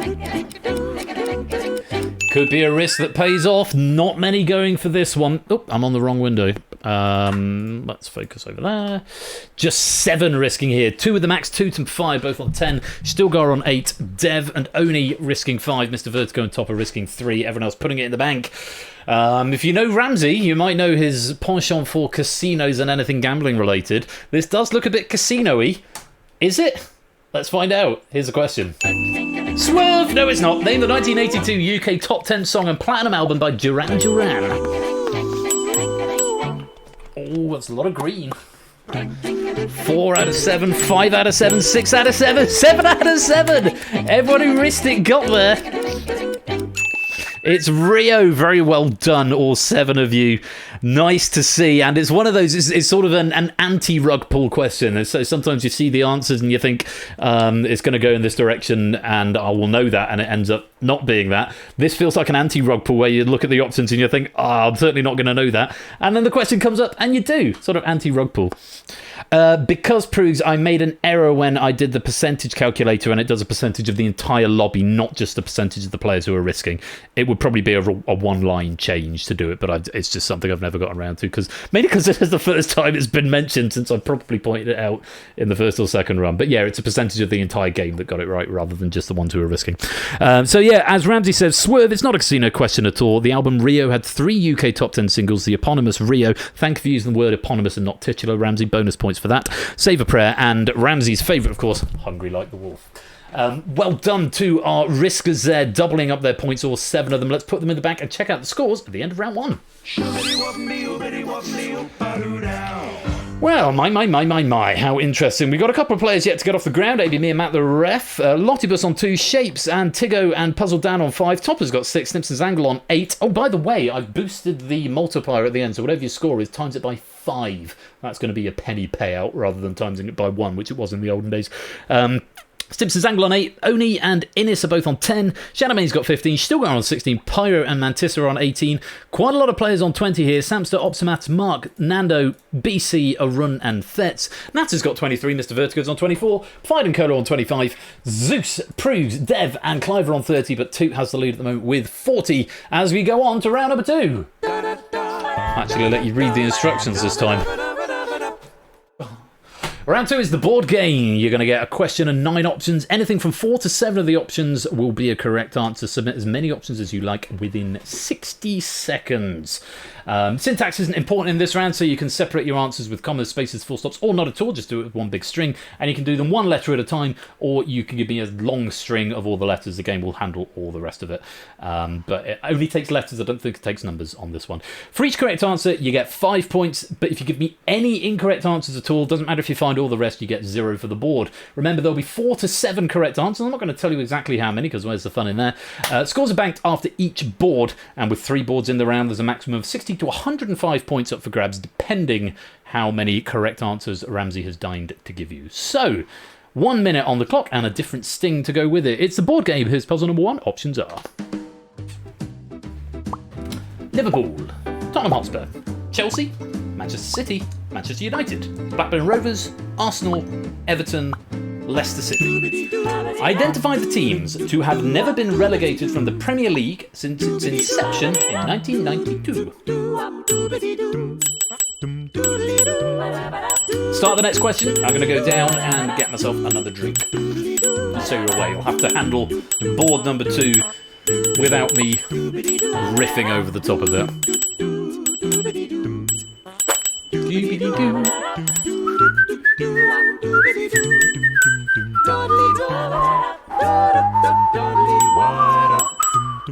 Right, who are we waiting for? Just Mark. Maybe Mark's looking to do a big long string of letters all at once. I was What's the most? Nando's gone for 6 here. There's one from Mark. You might as well give me one. Mark and Oni at 6. I don't see any more than that. Here come the ticks. So that is time running out. But everyone has given me an answer. Let's see how you did. Okay, just over half by the looks of it. How many have we got in the game? 30. Yeah, 17 banking out some points there. Well done to Nando and Oni finding 6 out of 6. Very well played there. If you found one of those wrong answers, Matt the ref, as I like to say, the ref is managing to not get caught out there. This is very much his wheelhouse. Yeah, the 3 wrong answers, Manchester City, Blackburn Rovers and Leicester City, which I now think might be spelt wrong. Leicester City. That's my bad for not catching that. It can't be incumbent on Ramsey to get Premier League British city names right, because especially ones like Leicester. Yeah, typo. But it did mean Leicester City. So Blackburn were first relegated in 98-99, have been out of the English Premier League since 2012. Manchester City were out of the EPL from 96 to 2002 and then came back and started winning them all. And Leicester have been in and out multiple times, including relegation this past season. All of the others since 1992 have been in the top flight of the English Football League ever since. So that's fun, isn't it? Nando and Oni picking up 6. Zeus, Colo, Matt getting 5. Samster, Innes, Navy, me getting 4. Clive, Mr. Vertigo, Arnfetz, BC, and Stowell getting 3. Toop, Fired, and Arun picking up 2. Mark getting his safe 1. Everyone else, I'm afraid, you gave me at least one wrong answer. Oh, excuse me, one wrong answer there. Let's clear that board. As we put the points in the bank, and Zeus takes the lead with 55. Nando, Colo, and Toot in a joint second on 50, and Clive in third on 45. Here's another board for you all, and I'm going to run and get a drink. Options are... Optimax, welcome to the stream. I know you've been here a while, but you've only just chatted.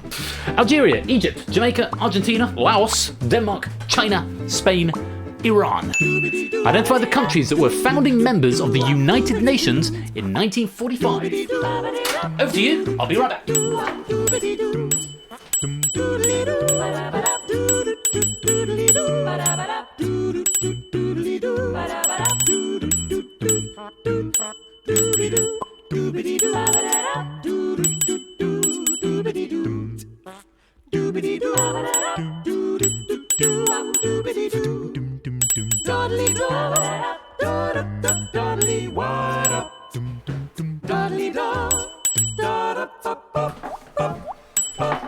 Okie dokie, how we doing? Okay, everyone's given me at least 1. Remember, 4 to 7 are correct. You can give me as many as you like. What's the most? I've got Dev with a 5, Nata with a 5, Tigo with a 5. Oh, and a lot of wipeouts there. Goodness me. 4, 3, 3, 2, 1. Just 5 players banking out points. There were only 5 answers in there. Very well done to Lottibus finding 4 of them. Samson and Innes getting 3, Toot getting 2, and Mark getting 1. Spain seems to be the one that's caught most people off guard there. Egypt, Argentina, Denmark, China, and Iran were the correct answers. Big percentages on all of them, especially Denmark, 73%, but Spain with 63% if you go for it. That looks to be the author of most of the pain here. Total of 51 nations signed and ratified the initial 1945 charter. Laos and Spain joined 10 years later in 1955. Algeria and Jamaica joined in 1962. So that could make some very interesting reading of the score. Samson's going to be banking 15 there, which is going to give him a joint top with Zeus. Lottibus is going to be putting 20 in, taking them up to 22. Innes also taking 15, Toot taking 10, and Mark taking the 5. Let's reset the board. Oh, that's done corrected. Toot's gone back into the lead with 60 thanks to his 10 points there. Samson and Zeus now joint second, and Nando and Colo in joint third with 50. One more board for y'all. I love this one. You may not. Options are 4, 5, 3, 8, 6, 1, 7, 2, 9. It's not quite in time with the music. Identify the single-digit factors of 1,234,567,890. Give me the letters. Whisper the letters, not the numbers.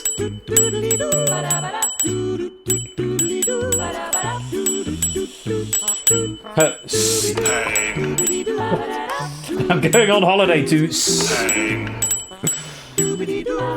Sorry, I've just seen that in the chat.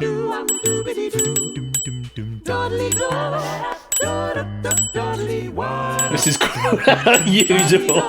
Your disappointment immeasurable, Dev, and your day ruined. I can only apologise. It's not. This is brilliant. Go on, Natter, give me an answer. We need something. Let's have a look, see where we're getting. A lot of 4s in here. There's a 5 from Arun. Mark's gone for 6. Matt and Natter for 5. Okay, quite a popular one. Let's see what the result brings. Oh, a lot of green. Love to see a lot of green. I don't normally single people out like this, but how many did Toot get? Because I know he loves a maths question. Where is he? He's left the game. Oh no, there he is, down with the 3. Just Natter and Shadowmane wiping out on that, the 5 and the 4. Between one of you, I think both of you by the looks of it went for 4, and just the one of you going for 7. Nobody going for 8, blissfully. Nice to see 100% of you getting 2, but only 80% getting 1, curiously enough. More getting 5 than getting 1, which is interesting. But yeah, 100% getting 2, 90% getting 5, 80% getting 1, 60% 3, 20% getting 9, and just 13.3% getting 6. So, if you know a couple of tricks, you can quickly deduce most of these. One is a factor of every... it says every number. It's not. It's every... What's natural number is the expression after positive integers. Yeah, so 1 is a factor of every natural number. The last digit of 1,234,567,890 is 0. So 2 and 5 are factors. 2 is my natural number. Nice. Yeah, the last digit is 0, so 2 and 5 are factors. The sum of 1 to 9 is 45. Since 45 is a multiple of 9, 3 and 9 are both factors. It's an even multiple of 3, so 6 by default is a factor as well. The last 2 digits, 90, are not divisible by 4, so 4 and 8 are not factors. But unfortunately, 7 does not have an easy trick for numbers this size. Sorry, 7. Not as far as we know, anyway. So you just have to sort of leave that one and hope it wasn't that. But yeah, very well done. All on the 2 right-hand columns. Samster is an irrational number. Or just irrational, possibly. Lots and lots of points there, including 2 players getting the max, Arun and Mark finding all 6 of the correct answers. Very well played. Let's put the points in the bank, reset the board, and check out the scores at the end of round 2. Oh, my word. Oh, my goodness, my gracious, my goodness, my goodness. Toot, Samster, and Zeus in a 3-way at the top.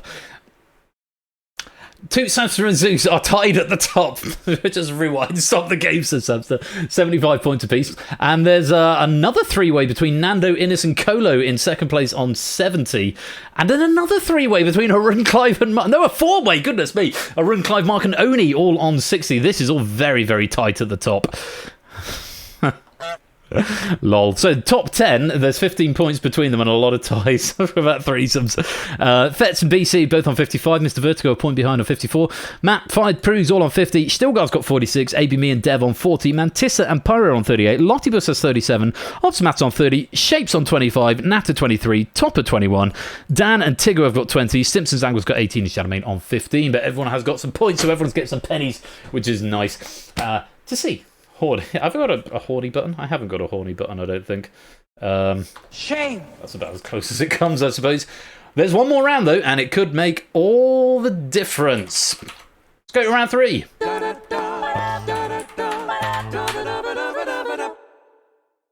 Round 3 is this or that. You get a question and 2 options. One is right, one is wrong. Submit A or B within 7 seconds. If you've not played this game before, it goes bloody fast. So keep your eye on the chat, because when the question's in the chat, the question is live. Whispering A or B to the bot. Answer a question correctly. It gives you increasingly more points. So the first one gives you 1, the next gives you 2, the next gives you 3, and the next gives you 4, and so on.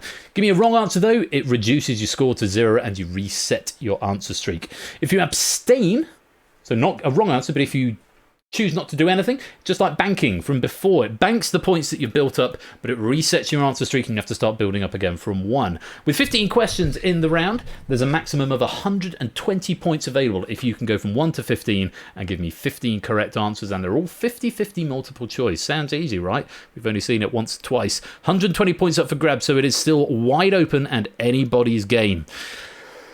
But how much are you prepared to risk? And curiously on this, it's not a straight difficulty curve. It's a mixed difficulty curve. It's a sort of difficulty wave, I suppose, rather than a difficulty curve.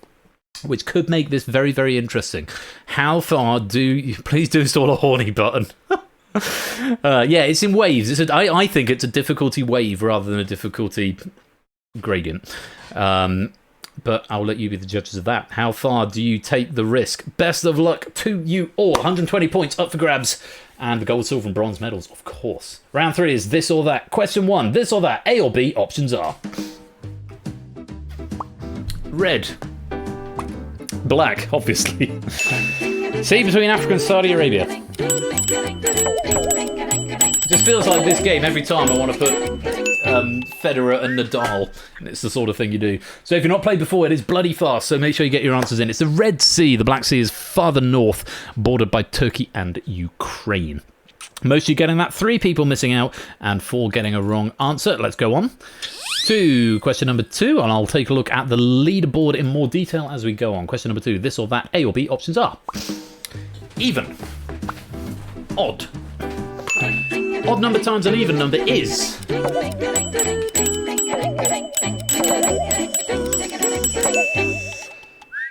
I'm slightly sad that not everyone got that one right.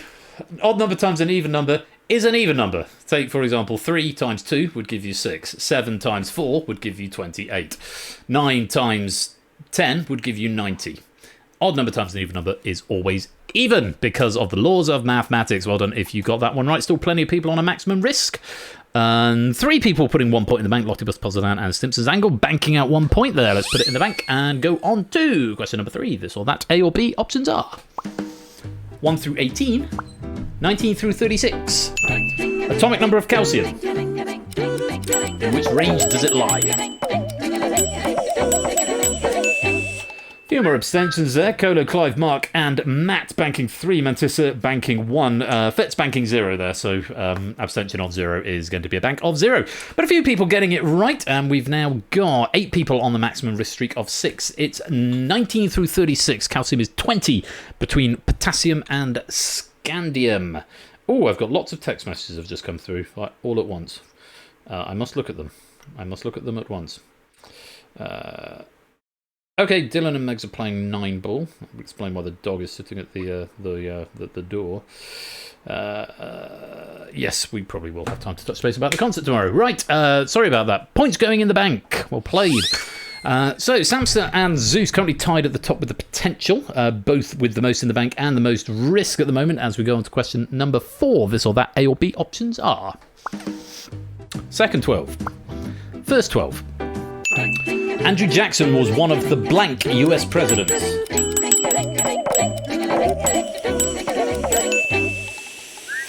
He was one of the first 12. He was the 7th, more specifically. Served as a Major General in the War of 1812, currently on the $20 bill. And this ends the list of polite things I have to say about him, says Ramsey. I'm glad you said that. The only thing I know about Andrew Jackson is that he was a thoroughly awful individual, according to most of the sources I've read. I didn't know him personally. I'm not that old. Zeus, Mr. Vertigo, Charlemagne banking 6, Tiggo banking 3, still got a banking 1. And we still got 4 players with the maximum risk. Samster, Innes, Arun and Opsimat all on 10. Let's put it in the bank. Sorry, Miss Jackson. I am for real. So, Zeus now has the actual lead with 81 in the bank, but Samster has 75 in the bank and 10 of risk. Innes has 70 in the bank and 10 of risk. Arun even now with 60 in the bank and 10 of risk. And remember, the more consecutive answers you get, the bigger that risk streak gets and the faster it grows. Let's go on to question number 5. This or that, A or B options are player, banker, initiates phone calls in the US-UK deal or no deal.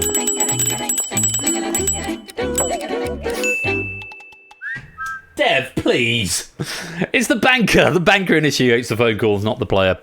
The US banker gave much too friendly of endgame offers, in my opinion. Just saying. Hashtag opinions from Ramsey. We've got 4 players still with the maximum risk streak. Samster, Innes, Arun and Opsimat. My Twitch chat is all fucked. I didn't get to see the question. Let's press the button and hope for the best. I'll get it hackboxified soon, Dev, I promise. Hackboxified or possibly even something else-ified. Very well done, most players getting that one. Let's put the points in the bank. Zeus still with a bank lead of 81, but needs to keep an eye over his shoulder at Samster, Innes, maybe even a run. Still got 15 of risk and a fairly high bank score. Let's go on. Question number 6. This or that, A or B. Options are hit, Stand. A 1988 REM song. Remember, as ever, you don't have to play. Leave it blank, it puts your points in the bank. Innis and Optimat banking out 15 there. Colo and Lotibus banking out 3. Stand. I was expecting you might have been expecting a blackjack question there, but no. Ramsey says, I end up thinking about the Weird Al spam parody 100% of the time. 100% of the time? Goodness me. You must get up very early in the morning to get things done. Oh no, that would include 100% of the time, wouldn't it? Goodness me. Parodied by Weird Al as spam. Still got... we are one. Well, you and Ramsey are one. Samsa and Arun still with a maximum risk streak of 21. The only players left to have gotten 6 out of 6. Quite a lot of players putting points into the bank. Let's see what that does to the scores. Innis now with a bank lead of 85. Zeus moves to second with 81, but has got a risk streak of 3. Colo's in third now with 76, but Samster has got the potential lead of 96 at the moment. 75 in the bank, 21's worth of risk, and still keeping an eye on a run who's got a potential score of 81, which will put him joint second at the moment. Let's go on. Question number 7, this or that, A or B. Options are double down, split, KFC sandwich with chicken instead of a bun.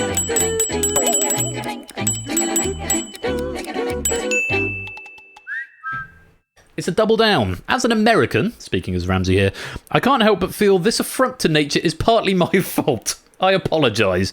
Apology accepted, though minus 5 points for spelling apologise with a Z, Ramsey. If you're watching this on the VOD in the future. The KFC sandwich is a double down, which is chicken with... more chicken. Samster's finally calling it quits there. Banking is 21 points. That's going to give him the lead. Prug's banking 6. BC banking 3. A run now, the only player with a perfect streak of 7 out of 7 so far, gives him a risk streak of 28 and a potential score of 88. This is where it starts getting interesting. Let's put the points in the bank. Samster does indeed go into the lead with 96. Innis in second with 85. And Zeus in third with 81, though a potential score of 87. Toot is now one to watch. A bank of 75, but a potential score of 90. And a risk of 15. And a run, the only player with 7 out of 7. 60 in the bank, but 28 points of risk. And that is only going to go up quicker if he keeps getting answers correct. Potential score of 88 at the moment. For now, Samster's got the lead. And we go on to question number 8. This or that, A or B. Options are... don't pass. Pass. Blank go if you roll 11 from Waterworks.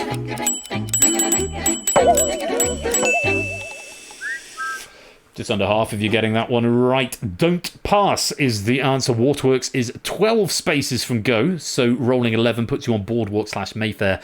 And since you didn't roll doubles, you'll have to wait until next turn. So you don't pass go if you roll 11 from the Waterworks. 2 and AB Me putting 15 in the bank. Fetz putting in 10. Fire, Pyro, Pygmy, Shapes, and Dan putting in 6. Dev and Mantis are putting in 3. Arun continues his risk streak. 8 correct answers now onto a potential score of 96. Which he's going to be starting to possibly get a bit jittery about that now. He might want to bank it, or he might want to just keep going. For now, he has got the risk lead and the potential lead, I think, as well. Sorry, Arun, I'm not trying to jinx anything. Let's put the points in the bank. Arun goes back down, is actually in 10th place at the moment, but has got the potential to tie with Samster at the top, who's banked 96 and has no risk at the moment. Toot currently in second with 90, Innis in third with 85 and 1 point of risk. Oh, it's heating up. Let's go on. Question number 9, this or that, A or B. Options are 11, 7. Points on the Canadian flag's maple leaf.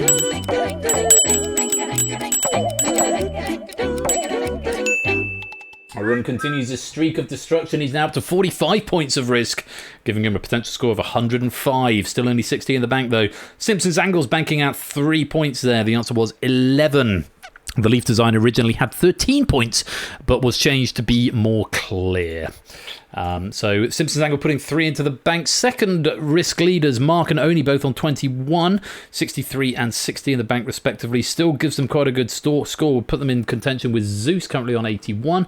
Let's put the points in the bank. Zeus is currently in 4th place, so those potentials from those two players would get them up to 4th.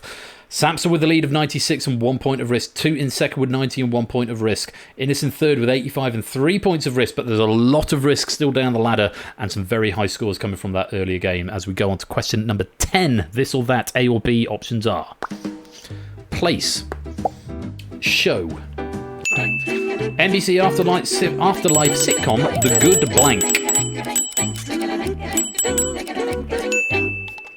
Most of us getting at it's The Good Place.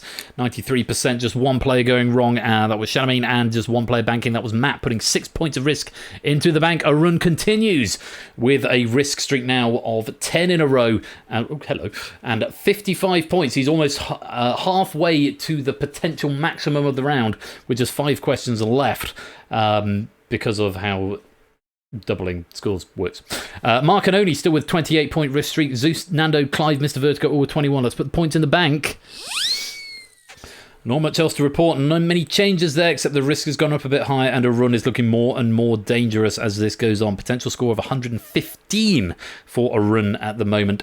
Samster still has the bank lead of 96, potential score of 99.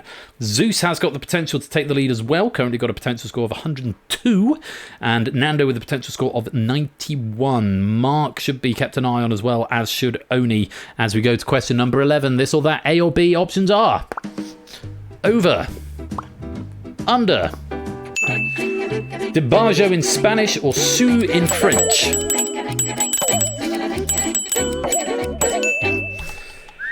It's under. Examples for over include encima, arriba in Spanish, or sur, or au-dessus in French. Apologies for my linguistics. Zeus calling it time there, banking out 21. I think that is going to give him the bank lead. It's going to go up to 102. A run now has more at risk than he's got in the bank after 11 questions. He's got 66 points of risk here. Sous chef is the underchef. That makes sense. What's the French for that, isn't it? Zeus banking 21, Ops and Matt and Simpson Angle just banking the 1. Let's put those points in the bank. And there it is. Zeus has the bank lead, but Samster still has a potential lead over Zeus with a potential score of 102. Toot with a potential of 100. Toot with a potential of 96. Beg your pardon. Innes potential of 95 here. Nando's got a potential of 98, so one to keep an eye on. Mark also has a potential of 99. So there's lots of potential scores in contention. Oni potential of 96. Mr. Vertigo potential of 88. So a lot of players inside this top 12. Could go anywhere, but a run still the one to watch with the potential of 126, assuming he doesn't fumble. Let's go on to the next question. I've forgotten where we're up to. I think it's 12. It is. Question number 12. This or that, A or B, options are deuce, ace, 40-40 in tennis,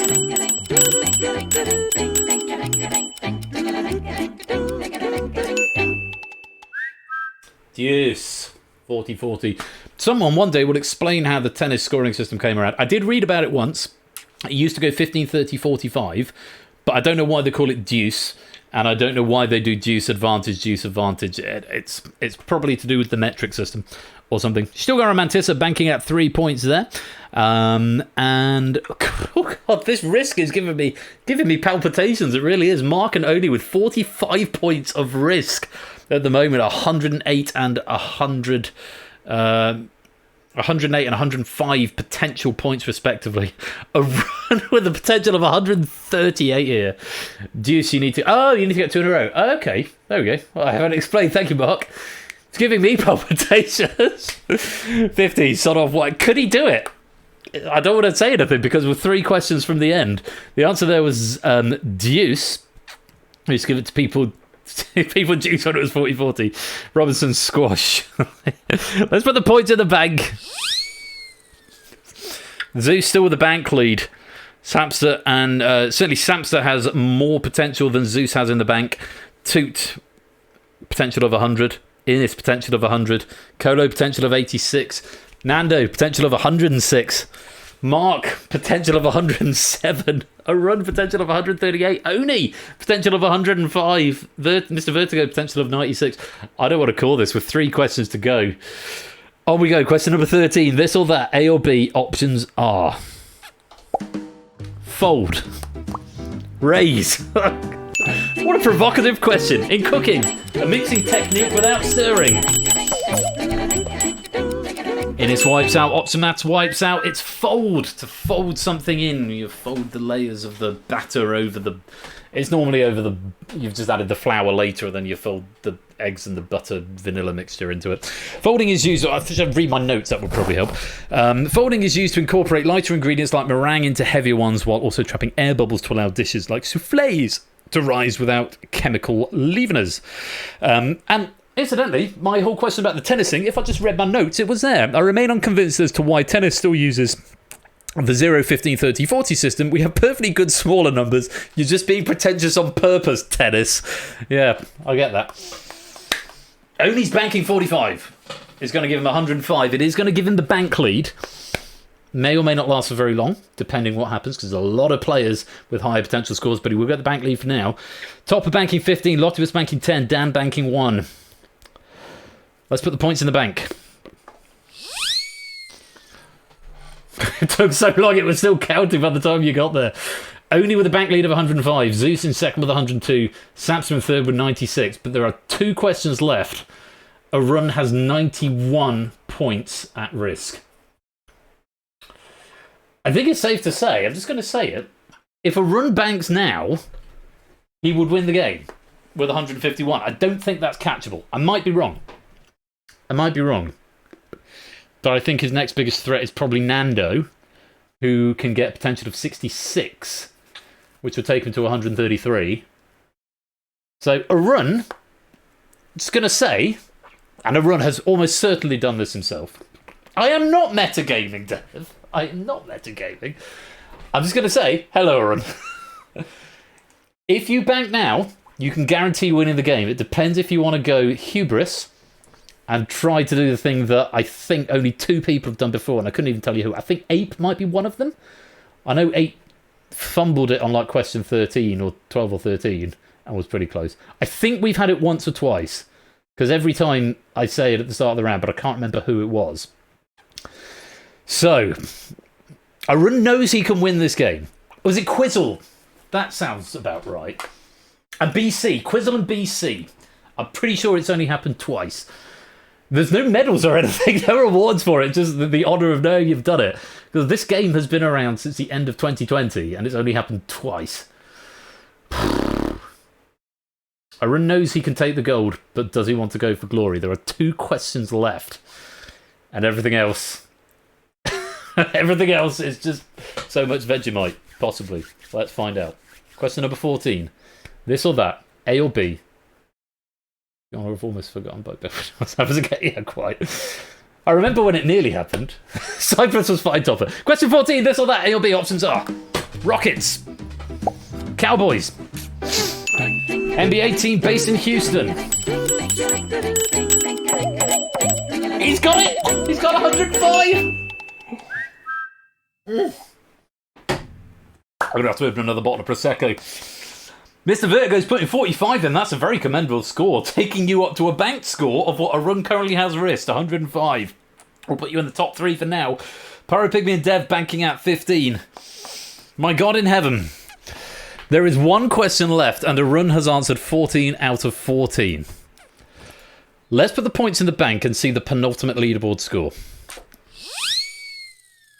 There is no NBA team called the Cowboys. Rockets are a poker nickname for aces. Cowboys are for kings.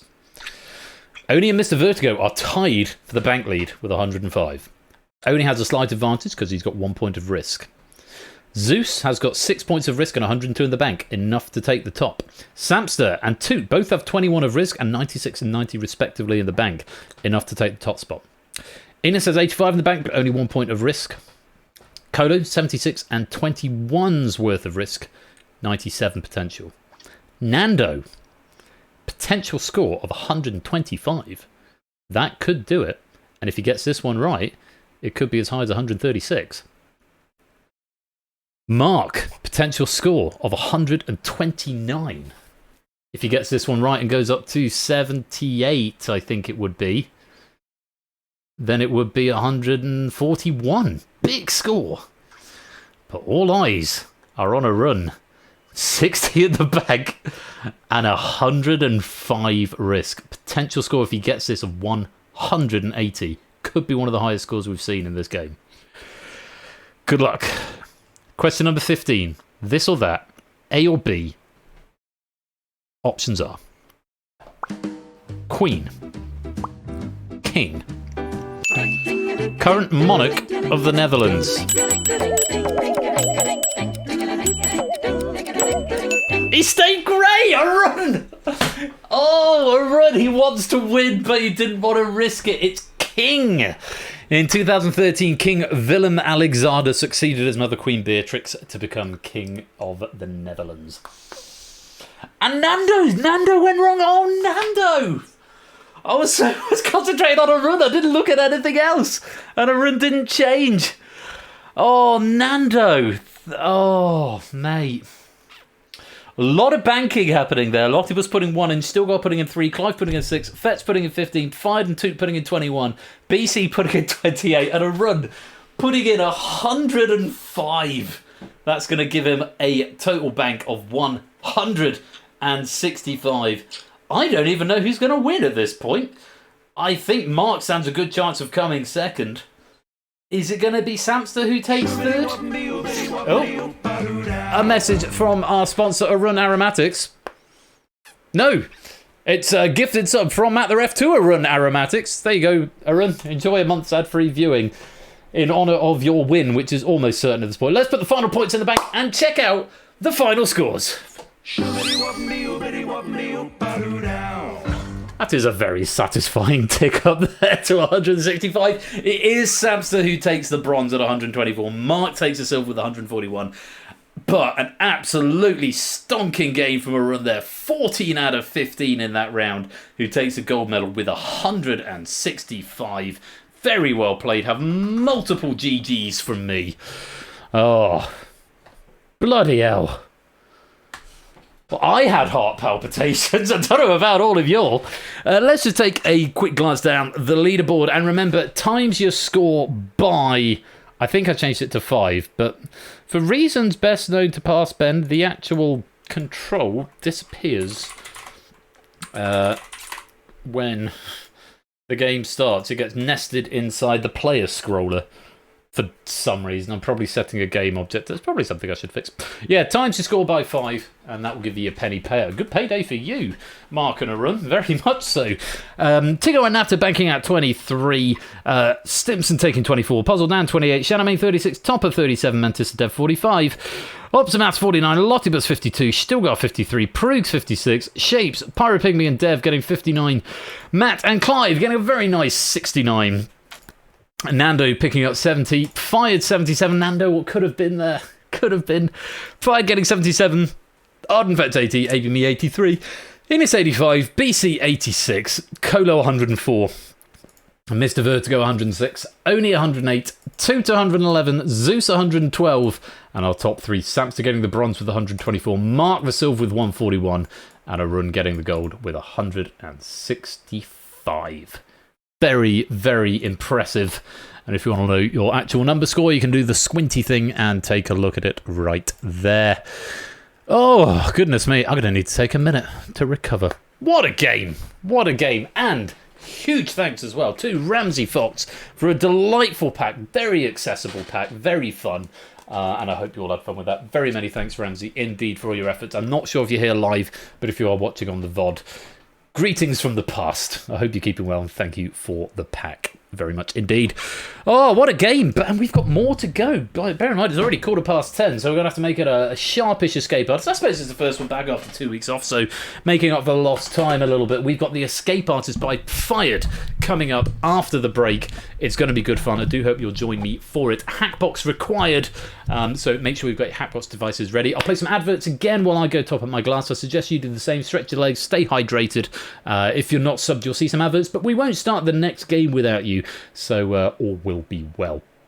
Congratulations again to Arun. A stonkingly good score of 165 and a very well-earned gold medal. That is the end of Risky Business. We'll be back in a few minutes' time with the Escape Artist. I hope you'll join me then, and we'll see you there. Shoobity wop me oobity wop me oo. Wop shawong. Wop shawody wop. Wop shawong. Wop shawody wop. Wop shawong. Wop shawody wop. Wop shawong. Wop shawody wop. Wop shawong. Wop shawody wop. Wop shawong. Wop shawody wop. Wop shawong. Wop shawody wop. Shoobity wop me oobity wopity oo. Wop shawong. Wop shawody wop. Wop shawong. Wop shawody wop. Wop shawong. Wop shawody wop. Wop shawong. Wop shawody wop. Wop shawong. Wop shawody wop. Wop shawong. Wop shawody wop. Wop shawong. Wop shawong. Shoobity wop me oobity wop me oo. Ba-doo now.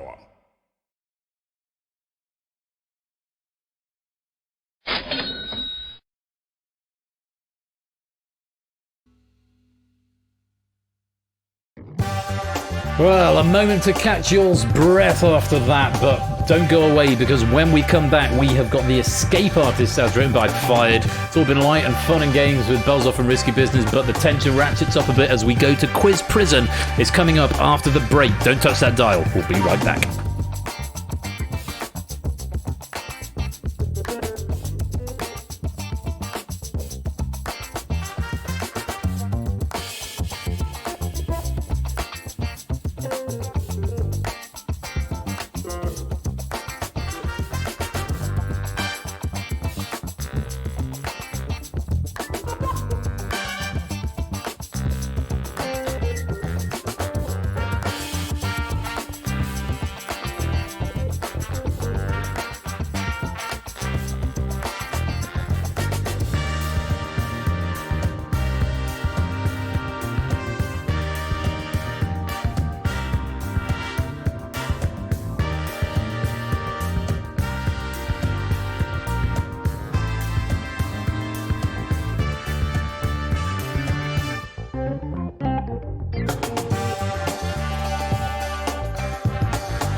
Couple of micro penny requests coming in there for Mr. Vertigo and Mark. Remember, you can use your micro pennies to transfer for full fat pennies, which will be added to your total, and I'll go to the prize draw at the end of the season. So just a reminder if you want to do that. I'm going to top up my glass and I'll be back in a sec.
Welcome back to the third and probably final part of this evening's game night, where it's time for the escape artist. Welcome to Quiz Prison, y'all. Go to Hackbox and log in with the room code ZHQF. You will need to validate your account by whispering a one-time passcode to Persephone's Twitch bot, unless, of course, you auto-validate your Hackbox account at source, as it were. Come join the game for a chance to escape Quiz Prison, or put yourself in Quiz Prison and then escape from it. It's a pack by Fired. We're very grateful to Fired and to Colo, who's taken the time to proof it as well. Let's have a bit more sound. Internal loop sounds a bit quieter on this game, so don't adjust your set if it's a bit quieter. I'll just turn my headset up, but I want to be able to hear the tension music.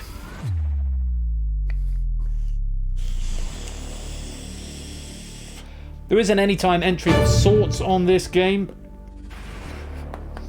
in that if you join after the lobby has locked, then you risk not getting a cell, as it were. So come and join now if you'd like a cell. If you get eliminated, because this is an elimination game, if you get eliminated, you can still continue answering for pennies at the end of it. And I can tell you, in this game, pennies are worth 5 times whatever your final score is read at, which might not necessarily be the number in front of you. There'll be a big leaderboard at the end. There can only be one winner. There are no medals in the escape artist. You either escape or you don't. We have one escape artist, or sometimes no escape artists in this game. So bear that in mind. It's a coveted prize and not one that's shared by many people. But yes, you can continue playing though and still get those pennies if you like. Dirty Badger 404. Great name. Welcome to the stream. Stephanie's Twitch bot. Yeah, so she's the one answering the questions. If you want to whisper something to her, there can often be one or sometimes none. There she is, Stephanie's Twitch bot. If you whisper your one-time passcode to her, Dirty Badger, then it should validate you and bring you into the game. Hello, welcome to the stream. Hope you're keeping well, my dude. Hopefully you found your way through with Hackbox, and hopefully Hackbox has given you a one-time password if you are trying to play, because this game is all done through Hackbox and not through the Twitch chat. I know there's been some people have raised concerns about that, about the autofocus, and can we play it through Twitch chat as well. It's not something I've gotten around to yet, because it's doable. It's very doable. I've done it with Crossfire, and I've done it with what's that? Battlefront. So I've done it with a couple of games where you can play on both, but not with this one yet. So I know the focus on the text box is potentially an issue as well. New thing that I've got for some remakes, courtesy of our great friend Ash the Bash, who you should totally go and follow, by the way.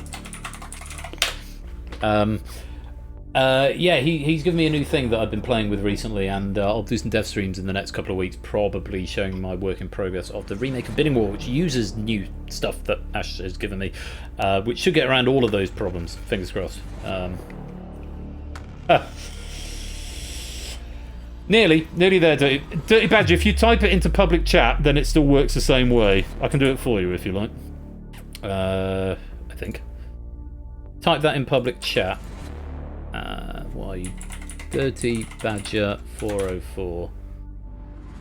There you go. I can do it for you at this end. It does work in public. Oh, you're on mobile, fine. Yeah, it can be a bit more difficult on mobile. Yes, you can. Incidentally, the one-time password system does work in public chat. It suggests that you whisper it, just because there's the potential somebody could... Oh, a message from our sponsor, Oni. For reasons unbeknownst to man, Twitch decided to not tell me I hit 29 when we started playing. So there, Twitch, stop being a bumhole. Twitch, please. Thank you, Odie, for the 29-month subscription. Most grateful to you, my dude. Yeah, for future reference, when you get the one-time password, you can put it in public chat. It doesn't say that you can, but it does still register it, just in case if you mistype it, then someone can take your one-time password and pretend to be you. I mean, there's no advantage to doing that, but yeah, There you go. So, everything else, once you've done your one-time password, is done through Hackbox. 1, 2, 3, 4, 5, 6, 7, 8, 9, 10, 11, 12, 13, 14, 15, 16, 17, 18, 19, 20, 21, 22, 23, 24, 26. Someone who was a professional programmer would have debugged how many people are in the lobby at any one time, but there we go. So this is the Escape Artist. Welcome. If you've not played before, it's a game of trivia, general knowledge trivia with simple format questions and a bit of a twist. The objective is to escape. In round number 1, there are 10 questions available. You need to answer 5 of them correctly. You can choose which 5 you answer. The questions are worth different points depending on the difficulty. That will be shown at the top of the screen and in the chat up below. Someone will probably post it in the chat. It'll be shown at the top of the screen the value of each of the questions, so you can choose which ones you answer. Abstention doesn't cost you anything. If you give me a wrong answer, you lose a life. They're the green lights above your podium. If you run out of lives, you are eliminated from the game. Once you've answered 5 questions correctly in this round, you cannot answer any more. But you are through to the next round. But you want to try and maximise your points, so answer the most valuable questions that you feel comfortable answering. So it might be you want to go for the 5 easiest and ensure you're guaranteed into round 2, or you might want to take on the 5 more difficult questions, which will be harder to do, but you'll end up with more points at the end of it. For every life you've got left at the end of the round, we will give you a bonus point, and your lives will of course be reset. If you run out of lives, you're eliminated from the game, but can continue playing for pennies. Welcome, BC. If you get to a point where there aren't enough questions left for you to hit that target of 5, you will be eliminated from the game. If you don't hit 5 by the end of the 10th question, you will be eliminated from the game. Those are the rules, certainly for round 1. The rest you'll pick up as we go. Long and short of it, answer questions, but in this first round, you can only answer 5. 5 questions, so pick the 5 based on the difficulty curve that is presented to you that you want to answer. And if you see a question and think, I wasn't going to answer that, but I am going to answer it, that's fine as well. But once you've got 5, you can't do any more. I am going to stop waffling and we're going to get on with the game. Let's lock you in.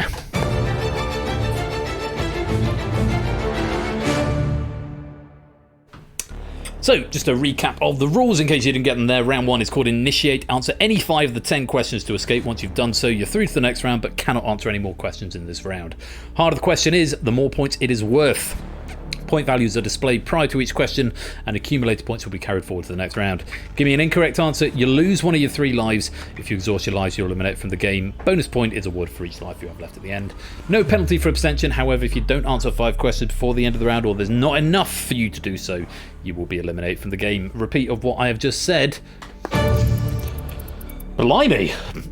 That's one of the straightest curves we've seen for a long time. 1, 2 at the start and 10 at the end. So, for those of you new to the game, the first 2 questions will be the easiest of the lot. The third question will be the 9-pointer, so it will be a lot harder. And you've got a 10-pointer at the end. So the last question of the round will, in theory, be the hardest question of the round. But a 4 and a 5 leading up to that. This could be very, very interesting. Let's see how you'll get on. 15 seconds to answer each question, plus a little bit of grace time. Best of luck. Do you hold out to the end? That is going to be the question, isn't it, Prugs? That is going to be the question. Good luck to you all. And I think we've got, what, 27, 2, 3, 4, 5, 6, 7, 8, 9, 10, 11, 12, 13, 14, 15, 16, 17, 18, 19, 20, 1, 2, 3, 4, 5, 6, 7. 27 players in the game.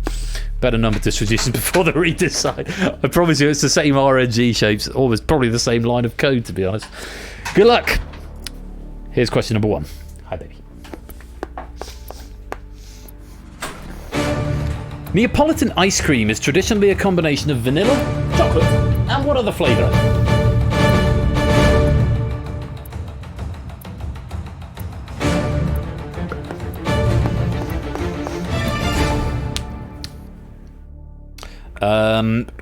I don't debug how many players answered. But if you're in yellow, it means you attempted that question. If you've gone black, that means that you did not answer that question. This is for 1 point. The correct answer is strawberry. Neapolitan ice cream is traditionally a combination of vanilla, chocolate, and what other flavour? It would be strawberry. Everyone who attempted it got it right, getting themselves a single point. Well played. Let's let you back up. Anything to add on that? Nothing to add on that. On we go. Question number 2. This is the 2-pointer, sticking with the difficulty curve in relation to the chronology of the questions. Take a look. In June 2023, Time magazine referred to the Kakhovka Dam collapse as what country's Chernobyl, despite Chernobyl also being found in that country?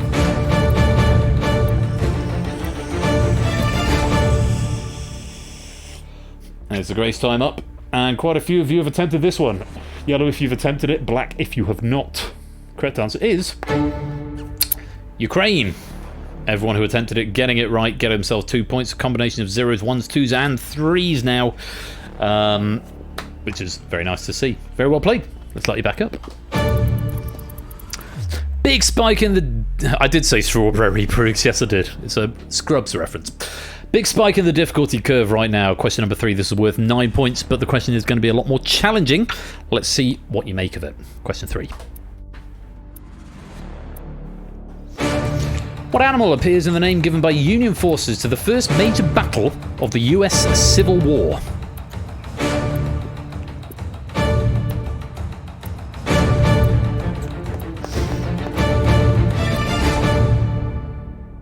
Unsurprisingly, fewer players attempting this question. Just 8, according to my logs here, have given this one a go. Let's take a look at what the correct answer was. It's a bull. A bull is the answer we wanted. Have I got any notes to provide you with? Known as the Battle of Manassas by the Confederate forces. Bull or Bull Run. Battle of Bull Run.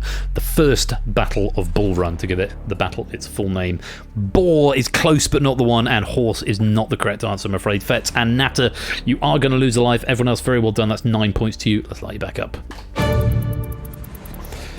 I'm going to calm it down a little bit now as we come to question number 6. This one is worth 4 points. A couple of players have lost a life. Everyone else still with 3. Remember, you're looking to light those lights up the side up to 5. Question 4 for 6 points. Take a look.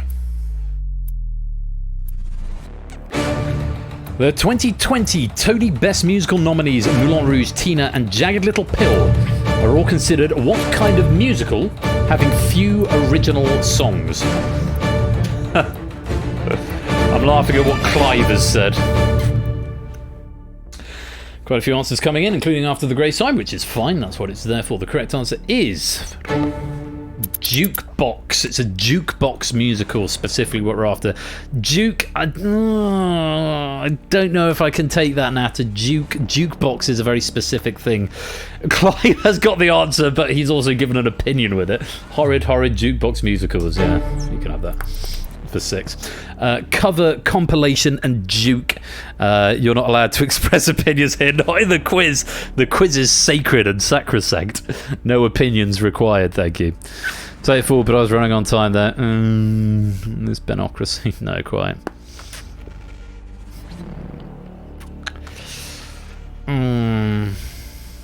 I've been watching the last hour and a half. That's part of the game, I suppose, is the time. No, I don't think, because jukebox is 1 word.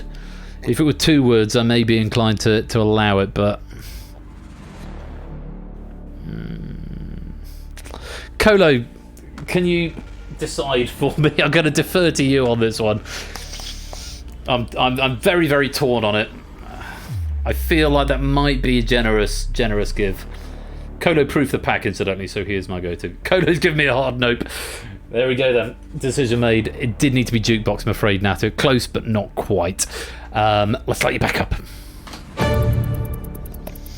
So, some news on the tick tape underneath. Inca, you're 1 away from escaping. 1 more and you're through to the next round. Natter, you are on your last life. Me and Colo is mean. I think that's a fair call. I was struggling to make that. A different day I might have gone another direction. Question number 5. This one is worth 3 points. Take a look. What is the sum of the integers 1 through 10? Fairly sure this came up in Risky Business. Were you paying attention?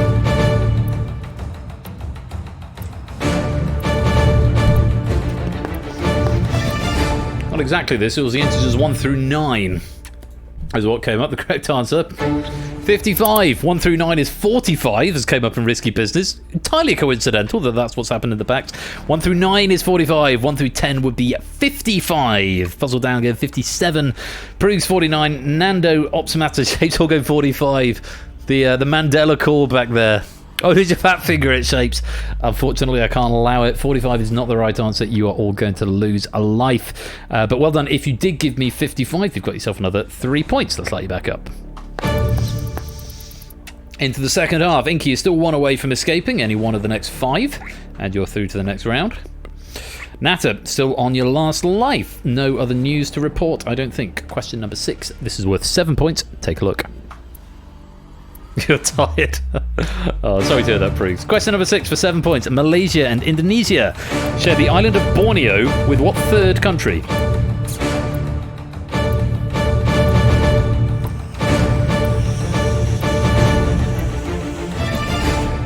Well, a lot of you giving a go to that one. Let's take a look. The correct answer is... it's Brunei. Inca, you are the first player to have escaped and you have gone blue. No more questions for you in this round, but you are through to round 2 with 25 points, plus your 3 lives left. It could take you to 28.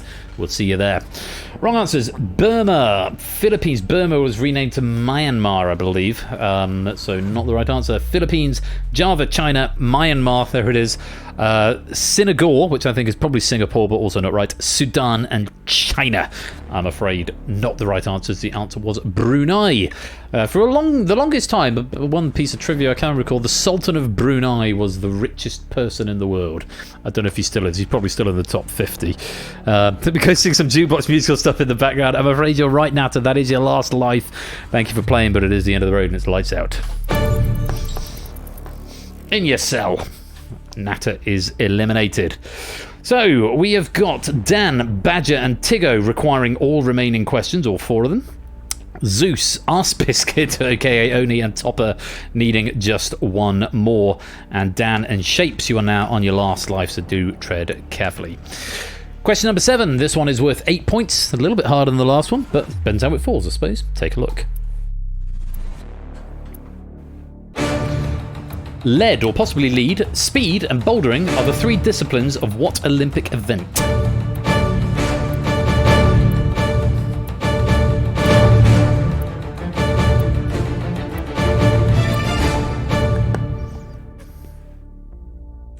Time.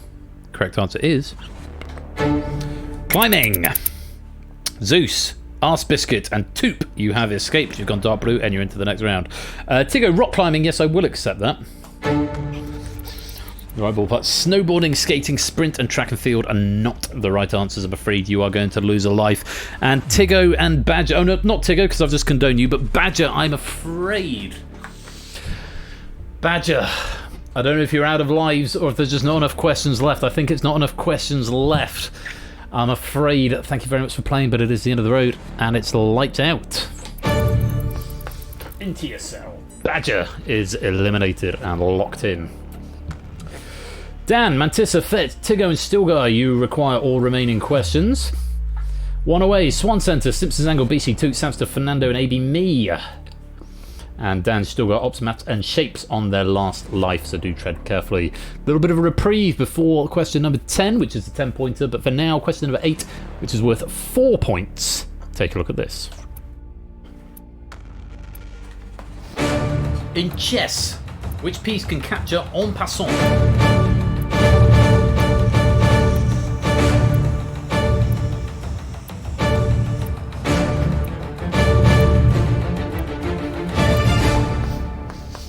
Ooh, looking at the answers coming in, not everyone's a chess player. The correct answer is the pawn. Swan Centre, Simpsons Angle, Samster, Fernando and AB Me, you have escaped into the next round. Very well played. Yeah, en passant, because the pawn has an advantage on its first move, where it can move 2 spaces instead of 1, and if it moves 2 spaces past a pawn on an adjacent file, or rank possibly, where if it had just moved 1, that pawn would have been able to take it, it can capture it as though it had only moved 1. That's called en passant.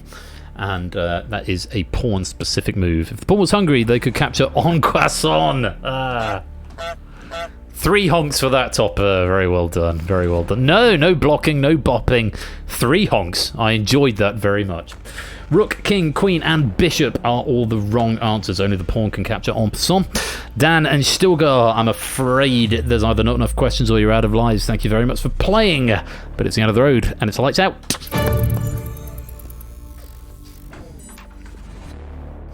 So, 2 questions left in this round. Matt, Mantissa, Fetz, and Tiggo. You need both of them. If you need either of them, Mark, Vertigo, BC, 2, Optimat, Proust, Pyro, and lots of others. And if you're on your last life, Matt, Optimat, and Shapes, do tread carefully. Lots of players requiring either the 5-pointer or the 10-pointer. This could be quite an interesting question. I think more people are likely to go for this one because it's easier. Few people may take their life in their hands. Let's find out what it brings.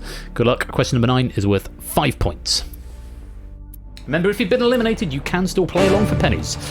Versions of what supergroup put the same song at the top of the UK singles chart for Christmas 1984, 1989, and 2004?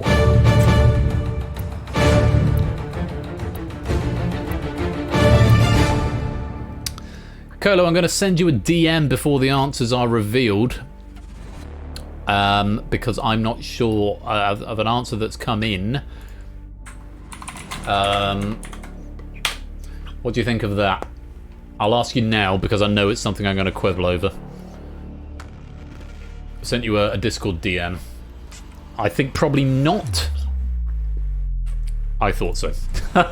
Colo and I are of one mind, and I'll tell you why. The correct answer was Band-Aid. Clive. I'll skate first of all. Mark, Vertigo, BC2, Shapes, and someone else, I think. Yeah, Clive. It was Live Aid that I wanted to quibble. Live Aid was the event. The 1984 event where all of the things happened. The band was Band-Aid, so we're not going to accept Live Aid. U2, I mean, Bono was a part of Band-Aid. I don't think ABBA were fit, so that's the wrong answer as well. But yeah, I thought I'd quibble that before it was put on display and everyone else got an opinion. But well done if you've escaped there. Unfortunately, Fett and Mantissa, you are due for elimination at this point, either because you're out of lives or there's not enough questions left. Thank you for playing, but it's the end of the road. It's lights out. Into jail you go. So, Matt, Pyro, Optimat, Clive, Tiggo, and Shadowmane. You need this question. Matt, Optimat, and Clive, you're on your last life. Bit academic, because if you don't get it, you're going out anyway. It has happened. Question 10 is the 10-pointer. It is, in theory, the hardest one of the lot. Pressure on U5 to get this one right. Beg your pardon, U6 to get this one right if you want to place in the next round. Best of luck. Here it is. What Pulitzer Prize-winning book's alternate history depicts a subway running beneath the antebellum South?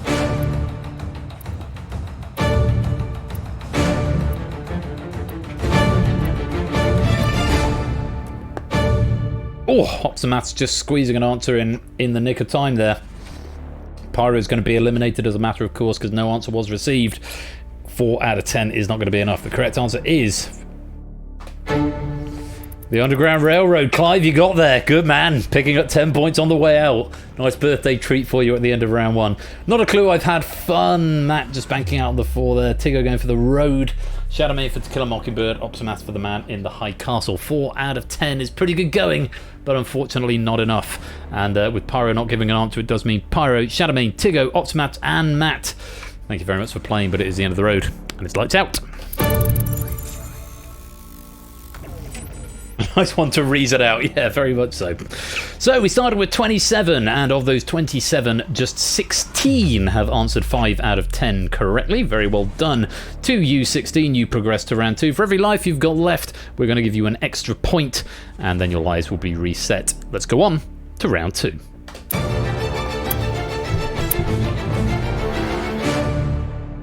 Which is called Sustain. Answer as many of the 10 questions as you can. You need to hit the target of 53 points, which is the highest score, plus 15 in order to escape, which means that someone in the last round managed to score 38.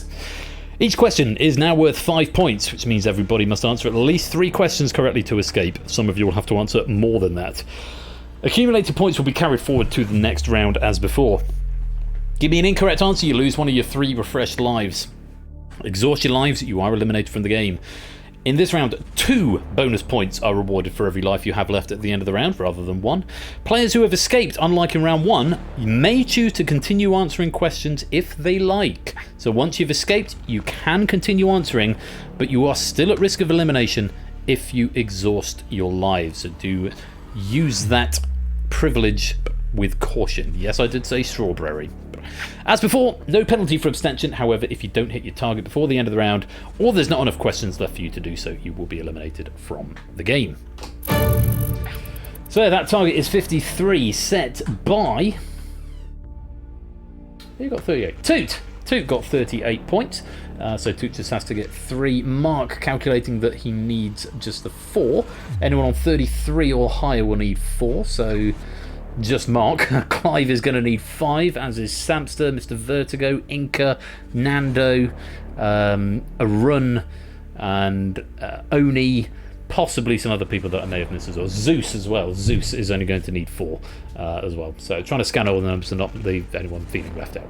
So, less of a difficulty curve in this round. They're all reasonably similar difficulties, and there are 5 points available per question. Remember, you can continue answering after you've escaped, but you do still risk elimination. Good luck to you all. Here's question 1. And if you've been eliminated, do continue playing. Pennies are available. For 5 points, who premiered in the host chair of University Challenge on July 17th, 2023?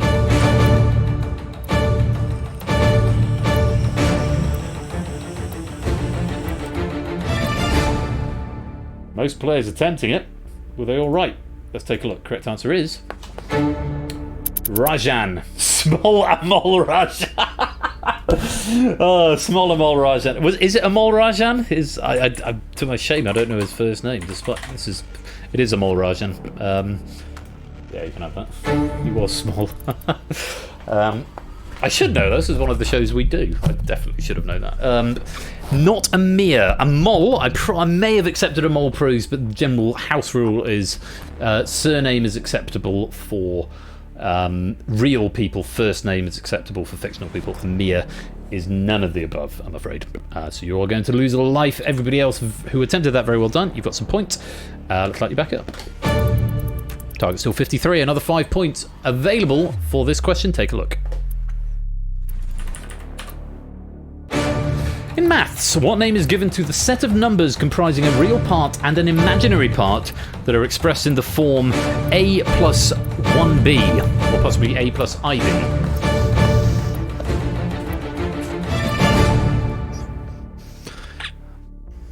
I love Puzzle Dan going for happy on this one. Happy numbers. Now, happy numbers are numbers that all of their factors square together to make the number, or something like that.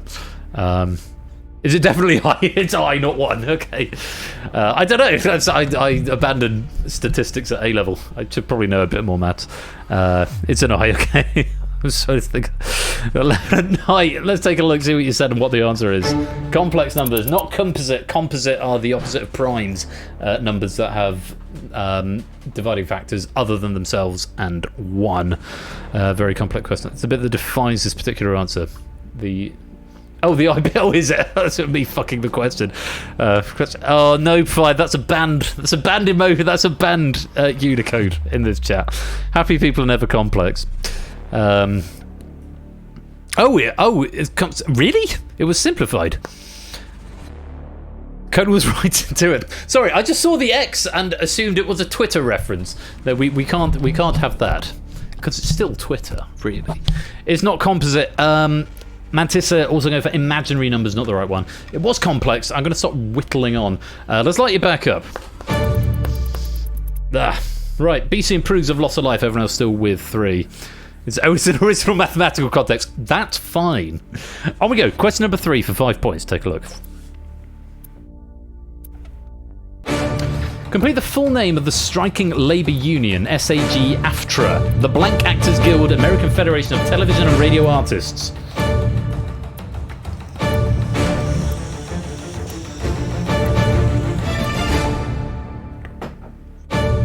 Oh, Samster kind of a bit fine, using about 1.9 seconds of his grace time there. Correct answer. Screen Actors Guild, American Federation of Television and Radio Artists. Yes, it's SAG-AFTRA. Is it an acronym or is it an initialism? Do you say SAG-AFTRA? I've never heard anyone say SAG-AFTRA. I've heard people say the Screen Actors Guild, but initialism if you don't use it as a word. So if it was SAG-AFTRA, it would be an acronym. If it's SAG-AFTRA, it's an initialism. Fun fact, thank you to Ash for that. That's one of the things I picked up from an early Ash stream on the difference between initialisms and acronyms. Stage is the wrong answer, Priggs. I'm afraid you're going to lose a life. Everyone else getting it right, getting 5 points. Let's light you back up. Staring the top because I need 7. Oh, Lord. Mark, Zeus, and Toot, you are now 1 away from escaping into round 3. And Proogs, you are on your last life. Araya Yurunun. You need 7. Well, you're not on needing all of them yet, but let's see what this one brings. Question number 4. Take a look at this for 5 points. They say SAG versus SAG. Well, that's good to know. What portmanteau, coined in 1965 but more relevant today, refers to the combination of slow growth, rising prices, and high unemployment?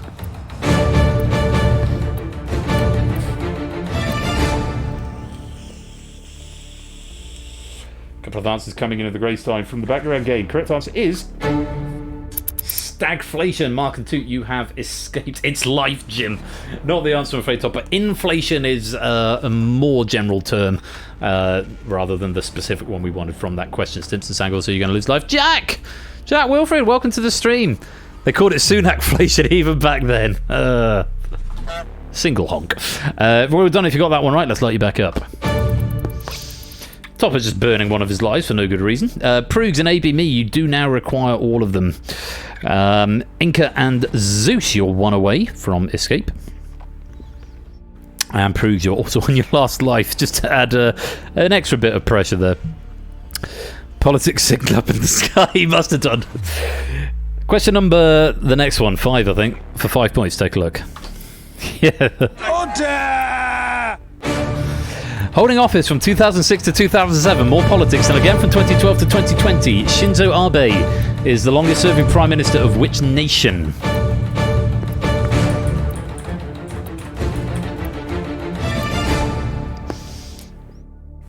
Everyone attempting that. The correct answer is Japan. Inca and Zeus, you have now escaped into the next round. Very well played. Yeah, Shinzo Abe, who was assassinated not that long ago, about a year ago now, Prime Minister of Japan, and longest serving, so it would seem. Rest in peace, Shinzo Abe, indeed. So 1, 2, 3, 4 of you have escaped and hit that target of 53. Let's light you back up. Target remains at 53. Proogs and ABME still requiring all. Proogs with just 1 life to do it. Arun, Samson, Nando, Clive, Oni, Topper, no, only someone else. It went too fast. You require 1. Proogs, you're on your last life. It went too fast for me to read it. Oh, it says it in my log as well. Shapes, Swan Center, who is Arun, Samson, Fernando, Arse Biscuit, and Clive. You are 1 away from escaping. Good luck. Question 6 for another 5 points. Take a look. Heart of Gold is to Eddie, as Nostromo is to Mother, as Red Dwarf is to what?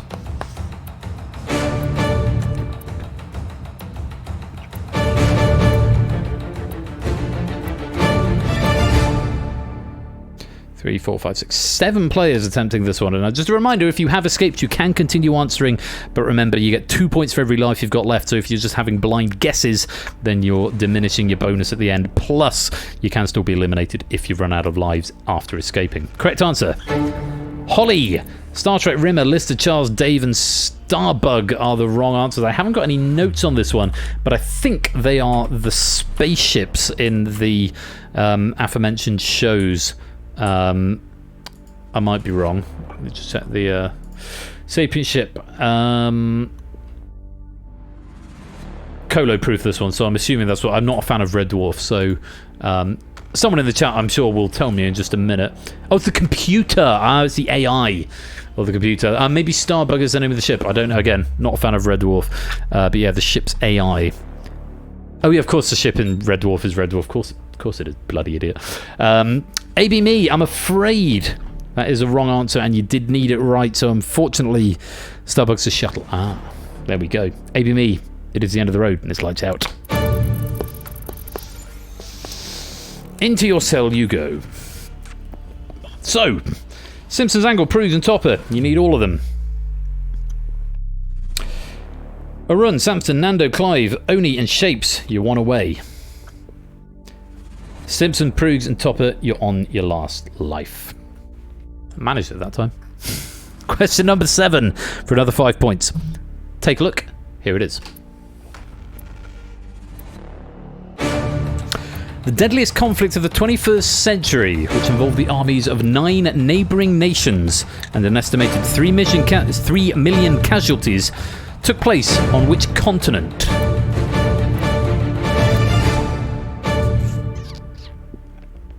A couple of answers coming in at the grey sign. The correct answer was Africa. Clive and Oni, you have escaped into the next round. Very well played. An estimated 3 million people died in the Second Congo War from 1998 to 2003, spanning 2 centuries there, the 20th and 21st, but it is referred to as the deadliest conflict of the 21st century.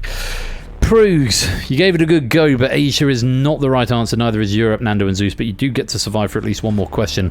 Proogs, though, unfortunately, been on your last life for a while, but I'm afraid it is the end of the road, and it's lights out. Into jail you go. Simpsons Angle and Topper, you need all of them. Arun, Samson, Nando, Shapes, you need one more. Simpsons Angle and Topper, you're on your last life. There are 3 questions left.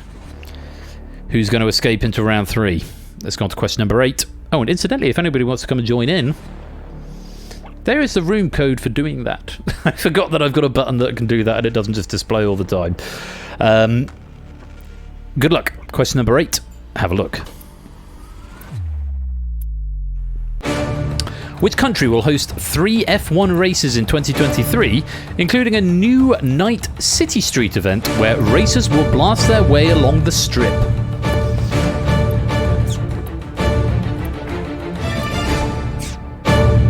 Oof. Grace time lock-in .wave. Might have to be eliminated now. You can still play, Matt. You can still play and get some points. Get some pennies. I see you've not given an answer there. I can't see an answer from him. Yeah, you can still play along, get your pennies if you keep your browser open. Correct answer is for USA. Arun, Samson, Nando, and Shapes, you have escaped. For some reason, BC, it doesn't like your USA. I think possibly because you put a space at the end. Even though it doesn't show it on the speech bubble, on my log it does look like USA space. I'll allow it. United States of... I'm not going to allow that though, Topper. Nah. Automobile was trying to auto-correct a usage. Oh, autocorrect trying to help. No, I'm kidding, Topper. You can have that. You survive. You were due for elimination, but you're not anymore because I've condoned it. Odin's Bridge is called the Grace Time because the chance to answer is not over yet. True story. I've got nothing to say. Miami, Austin, and the newest event in Las Vegas running down the strip. There we go. Let's light it back up. So, Simpsons Angle, Mr. Vertigo, and Topper requiring all. BC just needing 1. Just 2 questions left. And Topper and Simpsons Angle, you are on your last life. A few people have already escaped. 2 with the lead of 68. Those scores are going to become very important later on. Let's take a look at question number 9 for 5 points. Silicon, with atomic number 14, has how many valence electrons?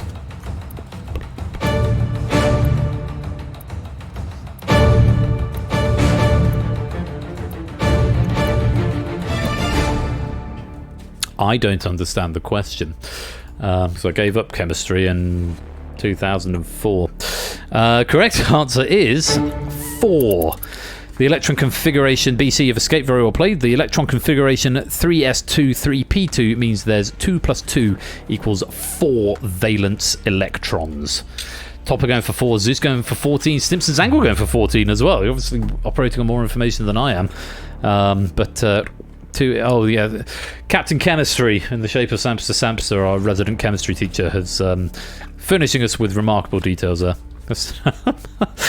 Shapes, bruh. I didn't have a scoops on that. I wouldn't even know where to start. But there we go. Simpsons Angle and Topper, I'm afraid you did need to get that one right. Thank you for playing, but it is the end of the road, and it's lights out. Make the final round one day. One day. Mr. Vertigo, you are 1 away, and there's only 1 question left. You've got to get it right. No one on their last life. Or certainly no one who hasn't already escaped How about Frankie Valentin 4? Was a very boring explanation. Captain Chemistry, that is now Samster's name, by the way. Everyone call him that from now on. Captain Chemistry. Right, question number 10 for 5 points. Good luck, take a look. What fast food chain was founded by 4 brothers who apparently were lucky that their next sibling was also a boy?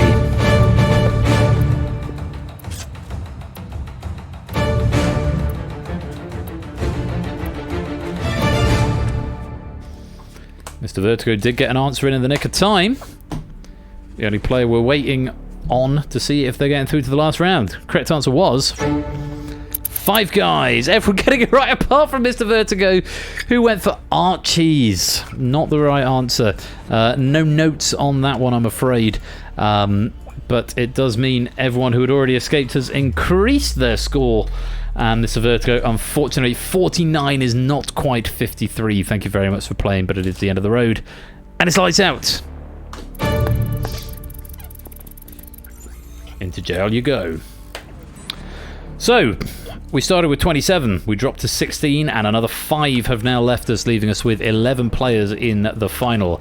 Swan Center, aka a run. Recent champion of Risky Business and 14 out of 15 in the final round, and runner-up of Buzz Off on 66. Mark on 69, BC on 61, Inca 68, Zeus 65, Toot with the lead on 73, Samster on 66, Nando on 59, Clive on 62, Oni, aka Arse Biscuit, on 64, and Shapes on 61. Very close scores, range of 59 to 73. The vast majority of that, all players but those leader and trailer on 60-something before we add on the bonus points. 2 points for every life you've got left. Let's add them on and go to the final round.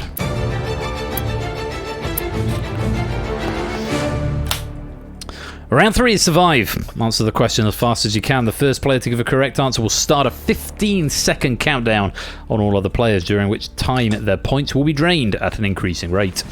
Answer the question correctly to stop your points being drained. If nobody answers the question within 15 seconds, all players will lose the maximum drain for the question.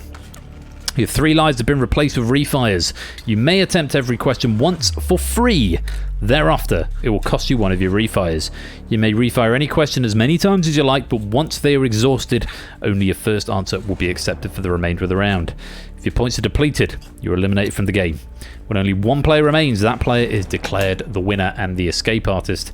If more than one player remains after 10 questions, the player with the highest score is declared the winner. Question 10 has its own quirks, which we'll explain as and when we get there. Starting with a drain rate of 1 point per 1.5 seconds up to a maximum of 10. Toot has advantage on 79. Nando is trailing on 63, but there's not a huge amount in it, and one question could make a big difference very quickly. Good luck to our 11 remaining would-be escape artists. Here is question 1. What was the answer to the 1 point question from round 1? Shapes is there first. Clock's on. Everyone can attempt it for free once. Nando's got there.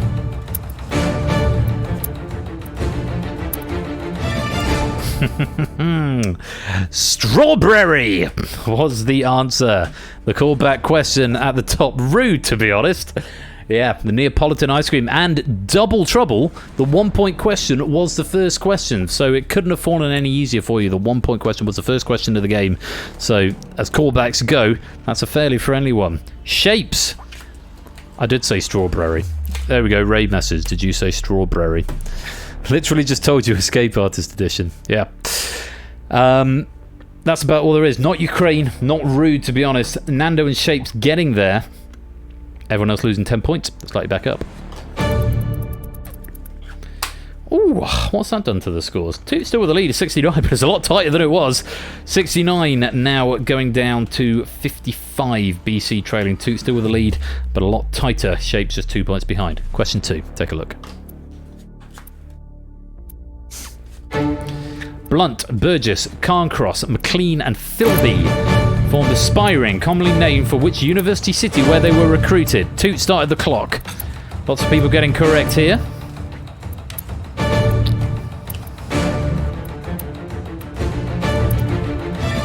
And a refire is available. Cambridge was the correct answer. New York, New Haven, and Oxford are incorrect answers.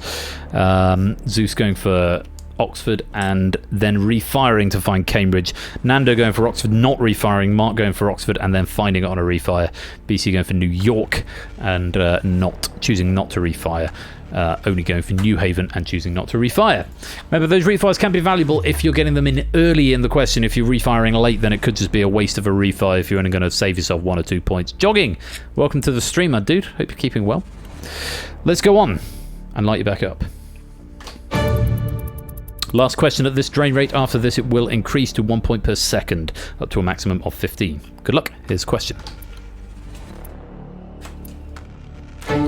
What two-word rhyming outfit sparked riots in Los Angeles in 1943, Toot Starting the Clock, which in turn inspired a swinging 1997 single by Cherry Poppin' Daddies?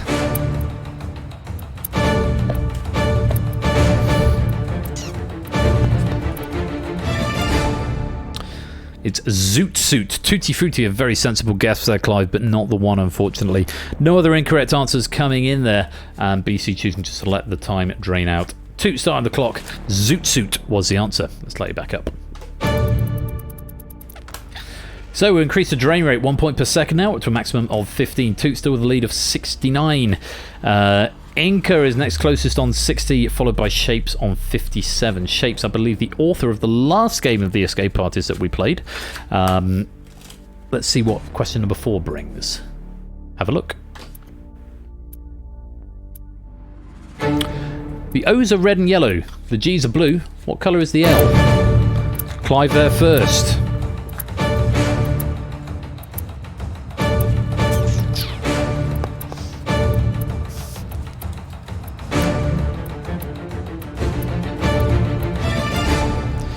It's green. We are, of course, talking about the Google logo there. The O's are red and yellow. The G's are blue. The L is green.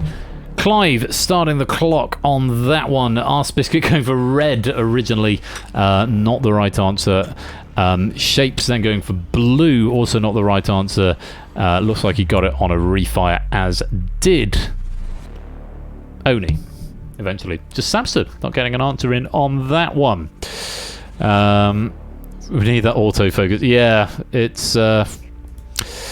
So I had a chat with Bash about this very briefly earlier on, or possibly yesterday. It works on some devices, but not all. It didn't work on iOS, so I think Dev took it out. If Dev's still here, he might be able to shed some light on it, but it worked on some devices, but not all. So, yeah.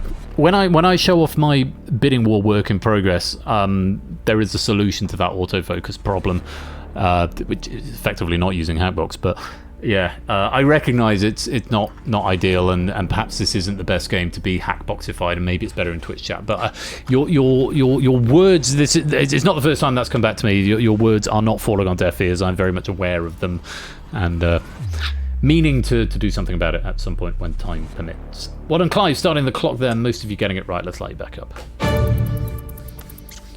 Continuing the drain rate at 1 point per second, up to a maximum of 15. Toot still with the lead at 67. Mark, I beg your pardon, in second with 53. Inca in third with 51. Shapes in fourth now with 50. Here's the next question. Take a look. What material is used to check for foot faults in the long jump, the porters in Lucy in the Sky with Diamonds, and the characters in Urban Animation short films? Took a while, but Mark is the first to start the clock, taking him a refire to do it, I think.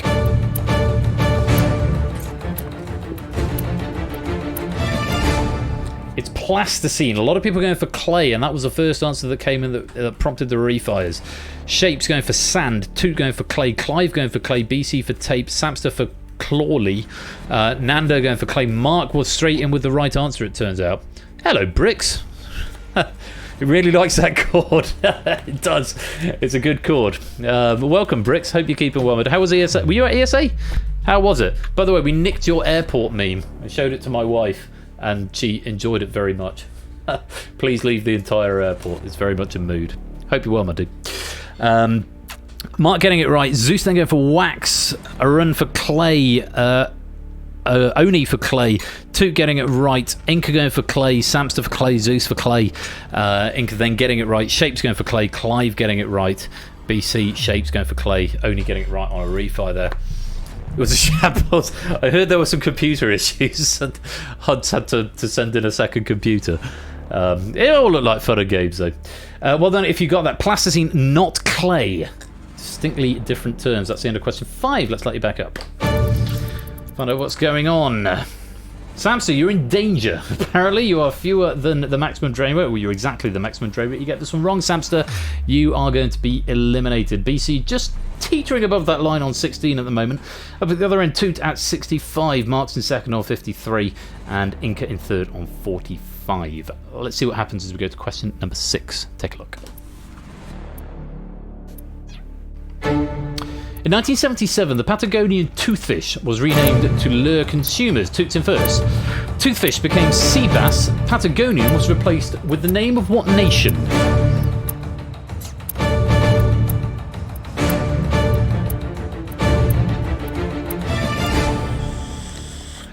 Chile. Chilean sea bass. Chile or Chilean would have been acceptable answers there. Argentina, Argentina, Argentina, Argentina.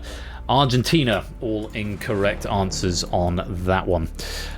Chilean, or Chile, is what we wanted there. Very well done if you got that Toot starting the clock. Samson just saved himself with 3 points to go. Let's light you back up. No, not Chile, Bricks. Chile. BC, Zeus, Samster, Nando, and Oni, you are in danger because the drain rate has increased to 1 point per 0.75 seconds up to a maximum of 20. The tune of the Wiggles hot potato, apparently. Think fast and type even faster indeed. So, Kamikaze, welcome to the stream. Hope you're keeping well, my dude. Toot still with the lead, 65. Marks in second with 51. Then a bit of a gap down to Inca on 30. Let's see what you make of this. Maximum drain rate of 20. Take a look. What C are 3 birds in a 40s Disney film, cube tokens in the board game El Grande, and Knights or Gentlemen to Spanish speakers? Toot was in first. Lots of wrong answers coming in. Inca's got there, Marker's got there. Samster is out of time, Oni's out of time, BC's out of time. Nando's out of time. Zeus is out of time. Caballeros is what we wanted there. Wrong answers. Chevalier, crows, canaries, and everyone else running out of points. Timed out. Oh, bad luck there, Oni. Just running out of time on the refire. Caballeros. Oh, caballeros. Thank you for the phonetic pronunciation there. Not caballeros. Caballeros. I forget, Spanish L is Y. Oh, a run just hanging on by skin of teeth. Clive just hanging on by skin of teeth. Shapes just hanging on by skin of teeth. And Shapes out of refires as well. Caballeros was the answer, unfortunately. Nando, Oni, Samster, BC, and Zeus. 5 players falling on 1 question. Question number 7. Thank you very much for playing, but it's the end of the road and it's lights out. BC, Zeus, Samster, Nando, and Arse Biscuit will go into jail. Arun, Clive, and Shapes, you are now in danger. On 3, 4, and 7 respectively. Up at the other end, Toot on 65, Mark on 43, Inca on 23. All 3 of them with 2 refires. In fact, everyone's got 2 refires apart from Shapes, who has none. Question number 8. Still anyone's game. Take a look. Finish this list of Netball World Cup champions. 1-time winner Trinidad and Tobago, 5-time winner New Zealand, and 11-time winner. Which 11-time winner? Arun was there first. Only Toot and Mark are in. Sorry, Arun was in first. Toot and Mark are both in. Clive and Shapes are out of time. Inca's draining. And locking at 3, not using his last refire. Netherlands, China, Jamaica. All incorrect answers there, I'm afraid. And it does mean, Clive and Shapes, you have run out of points. Thank you very much for playing, but it's the end of the road and it's lights out. The answer, for what it's worth, was Australia. We're down to 4 with 2 questions to go. Inca and Swan Centre both in danger on 3 points. Toot with the lead on 59, Mark in second on 39. All with 2 refires other than Inca, who's just got the 1. Can you get through question number 9? And force question number 10 to give you the win, because question number 10 is fairly wild. Good luck. Here's question 9. Join the game, Bricks. I haven't put the code up, have I? Probably won't be able to now. In ASL, the letter Z is fingerspelled by tracing its shape with a finger. Which other fingerspelled letter is traced in both ASL and BSL? Mark was first. Swan Centre got there. Inca's out of time. Toot scrabbling for letters. Settled on you. No, J's in chat, please, folks. It's a J, is what we wanted. Have I got any notes for you on that? Incidentally, El Grande is the only game published before 2000, currently on BGG's Top 100. And the 2023 Netball World Cup started yesterday. So there you go. So that's why it's relevant. J is what we wanted. U was not the right answer to. Did you refire there? He chose not to refire, so he's going to save his refire for the end. Well done on hanging on, Arun. You get to see all 30 questions of the game. Unfortunately, Inca, you've run out of points. Thank you very much for playing, but it's the end of the road and it's lights out. Well, my goodness gracious me. Mark and Toot both on 39. Arun on 3. Imagine if Arun won 2 games on the bounce and with a comeback in the escape artist on this one, because it's question 10, which has the quirk of not having a default loss. If after 15 seconds nobody has answered correctly, then your countdown, all of your clocks will start counting down 1 point per half a second, maximum of infinity, which means it keeps counting down until you run out of points. The only way to get out of the escape artist is to get question 10 right. Advantage is, of course, with you if you are the first to answer. If Mark or Toot are the first to answer, they win the game automatically. If Arun is the first to answer correctly, then begins a horrible waiting game for him to see if Mark or Toot can get there within about 20 seconds. I will tell you for nothing, gang, the answer to this question is a number. A number question. 15 seconds before all of your clocks will start, or after someone gets it correct for the first time. Mark and Toot both on 39. Arun, very much the underdog here on 3, but still wide open. Toot, be worried hearing number. It will be very interesting if Arun gets there first. Let's see what happens. Good luck to all 3 of you. Here's question 10. If my phone passcode is the first 4 composite numbers, but I blindly input it on my keyboard number pad instead, what 4-digit number results? Arun's had a go and he's wrong. Clock's on. Arun, you're out of time. Refi's available for both.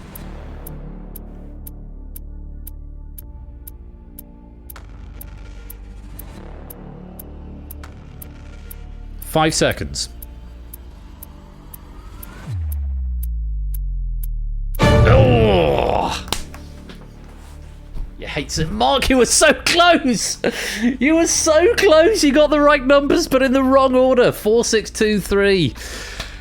Oh, people in the background game who were right. Fetz, Mantissa, Proogs, AB Me. Just 4 players getting it in the background game. Mark, you had a refire. You had a refire, you could have gone again, I guess, just sort of thinking it through. So, just to talk it through, the first 4 composite numbers are 2, 3, 4, and 6. They're non-prime numbers. We discussed it in the last game. Again, sort of like poetry, you know, they rhyme. 2, 3, 4, and 6. If you type 2, 3, 4, 6 on your phone, it's 2, 3, 4, 6. But if you do it on your... hang on. First 4 composite numbers, blah, blah, yeah. So... hang on. I've got the notes. First 4 composite numbers are not 2, 3, 4, 6 at all. Fucking ignore me. First 4 composite numbers, read my notes, are 4, 6, 8, and 9. One is not composite nor prime because it's a special case. 4, 6, 8, and 9. When switched, so on a phone, 4, 6, 8, 9. But you do it on a keypad, you get 4, 6, 8, 9. Okay, the 8, 9 are up there. So if you try to do 4, 6, 8, 9 on a keypad, you'll get 4, 6, 2, 3. Mark. Yeah, sorry. I'm chatting bollocks because I'm reading 4, 6, 2, 3 and forgetting the question. Fetch is great with numbers. Yeah, 4, 6, 8, 9. You know, yeah. 4, 6, 8, 9, which becomes 4, 6, 2, 3. Message from our sponsor, Kamikaze. I came home for the escape artist and got locked down instead. You certainly did, because nobody has gotten out. Thank you very much for the 7-month subscription there, Kamikaze. You've come for lockdown, and it is a lockdown because unfortunately everyone is out of points. It's the end of the road, and it's lights out.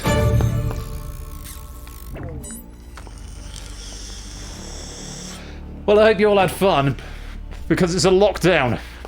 And tonight on The Escape Artist, nobody escapes. A bit of a wasted journey outcome. You're all in jail. You'll have to stay with me here forever. In jail. So yeah, the orange juice event, what would it be? Good question, Jet. No one knows. Nobody knows. Well, thank you very much to Fired for that pack of The Escape Artist and to Colo for proofing. I'm sorry we have no escape artists this time, but I hope you all had a good time all the same. You get to stay with me in lockdown forever. You lucky people. You escaped, Bricks, yes. You didn't sign yourself up for this torture in the first place, did you? You didn't sign yourself up for quiz prison. Let's take a look at the background game, see who ended up with the highest scores overall. Oh, very close at the top, but Mark, who ends up with 115, Toot with 114, and a run with 102 were our three finalists. So some poetic justice in those guys coming out as our top three. No medals in this game, but of course, if you times your final score there by 5, those are the pennies that will be given to you. So Mark, for example, will bank out 560 pennies from this game. Toot 550? 500? No, hang on. I can't maths. 50. Mark will bank 575 pennies for this game. Toot will bank out something else. It's too late for maths. Thank you. Whatever it is. Times your score by 5. Those are the pennies that you'll get. And those are your final positions in The Escape Artist tonight. But unfortunately, nobody escapes, which is really sad. But I hope you all had fun all the same. Thank you to Fired and to Colo for that pack. And we are back with Game Night Season 11. After the mid-season break. It's great to be back. Extended stream, 11:30 to make up for the lost time the last couple of weeks. What have we got coming up? Goodness me, let's take a look at the What's On guide next week. Well, next week, I may or may not have a guest with me. Might do. It's still a bit contentious, but it might happen. Never know. Might not. We're going to wait and see. But either way, whether we have a guest or not, next Saturday, we are going to be playing Plinko the Quiz.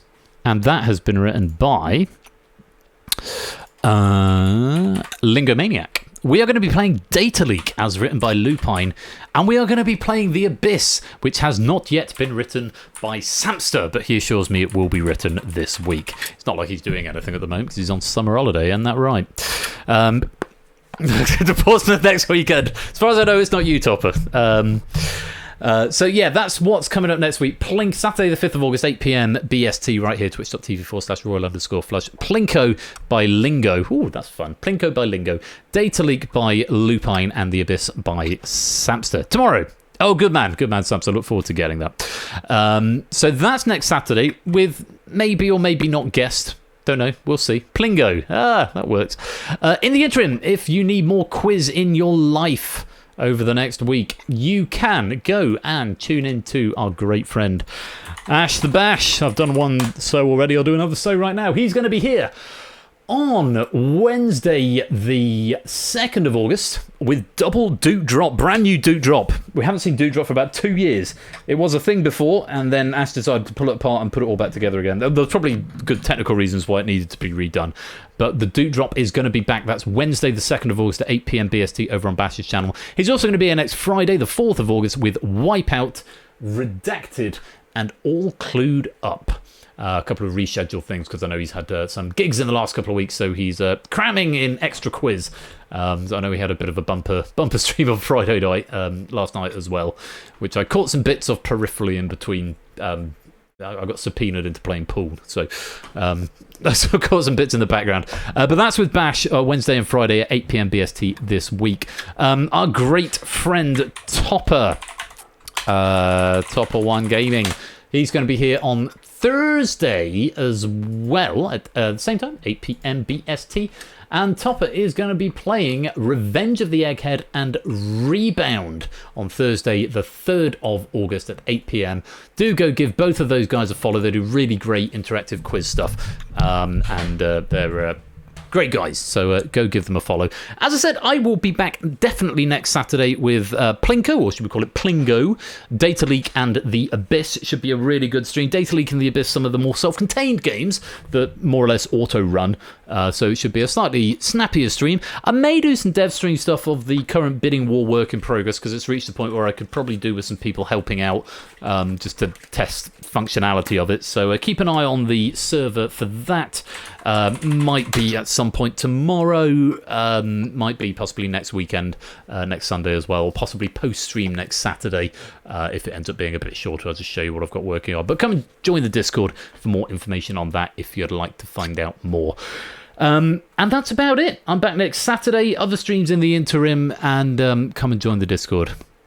I didn't jogging, and there's a very good reason. It's because our all-inclusive was very much all-inclusive at the hotel, and I figured we pay for the all-inclusive, so we'd sort of pay for dinner and didn't want to do it twice. And also, we were sort of miles away from anywhere. I do thank you for the recommendation, but it didn't crop up. But we had a nice time, all the same, and saw some sights in the Tombs of the Kings. Tell us everything about Cyprus before you go. Tombs of the Kings, and we don't like boat trips, and there were slides at the hotel, and the open bar was a very open bar, so we drank a lot. It's like drink after drink, at the pool with a book, just drink after drink after drink. It was amazing. I haven't really done much of a holiday dump, but there's a few photos in the Discord. We had a great time. One date just to be aware of. There might be a guest with me next week. I'm not going to do that, Samster. Saturday 26th of August, which is apparently 4 weeks from now. That's my birthday, and it's actually my birthday this year on the Saturday. And I'm doing a special birthday stream. And again, there maybe very well be a guest star on that one as well. I'm very much looking forward to that. If you've seen the schedule in the Discord, there is a top secret game in there. Which obviously is not anything new for obvious reasons, but it's certainly a top secret game. So, yes, it's my birthday on the 26th of August, so please do come along to that. Anyone to raid? No, everything looks like it's sort of quietening down. So, we'll leave it there. But yeah, possible guest on stream next week. Not guaranteeing anything. It's still a little bit up in the air, but fingers crossed. Possible guest stream on my birthday stream, which is the 26th of August. Semi-finals of Buzz Off are supposed to be happening on the 19th of August. We may have to reschedule that. I'm going to talk to the semi-finalists to find that out. So there may be some minor rescheduling to the schedule over the next few weeks, but as ever, keep your eye on the Discord if you'd like to know more. Thank you to everybody for all the subs and all the bits and all the follows tonight. Thank you to everybody for coming to join. I hope you've had fun if you're playing along or just watching. Special thanks as well to the writers, to It's Sotley for Buzz Off, and congratulations again to David on getting through to the semi-finals. To Ramsey for Risky Business, and congratulations to Arun for a magnificent final round and taking the gold medal there. And very many thanks to Fired for the Escape Artist and Bad Luck on No One Winning. To Cola as well for helping with all the proofing this week. Very, very grateful to everyone for all their efforts. It's been wonderful. It's great to be back. Thank you all so much for playing. I'm going to leave it there and let you get on. But stuff will be going on, I'm sure, either in this in my server or in Ash's server. So until next time, be absolutely splendid and wonderful and marvellous and safe to each other as always.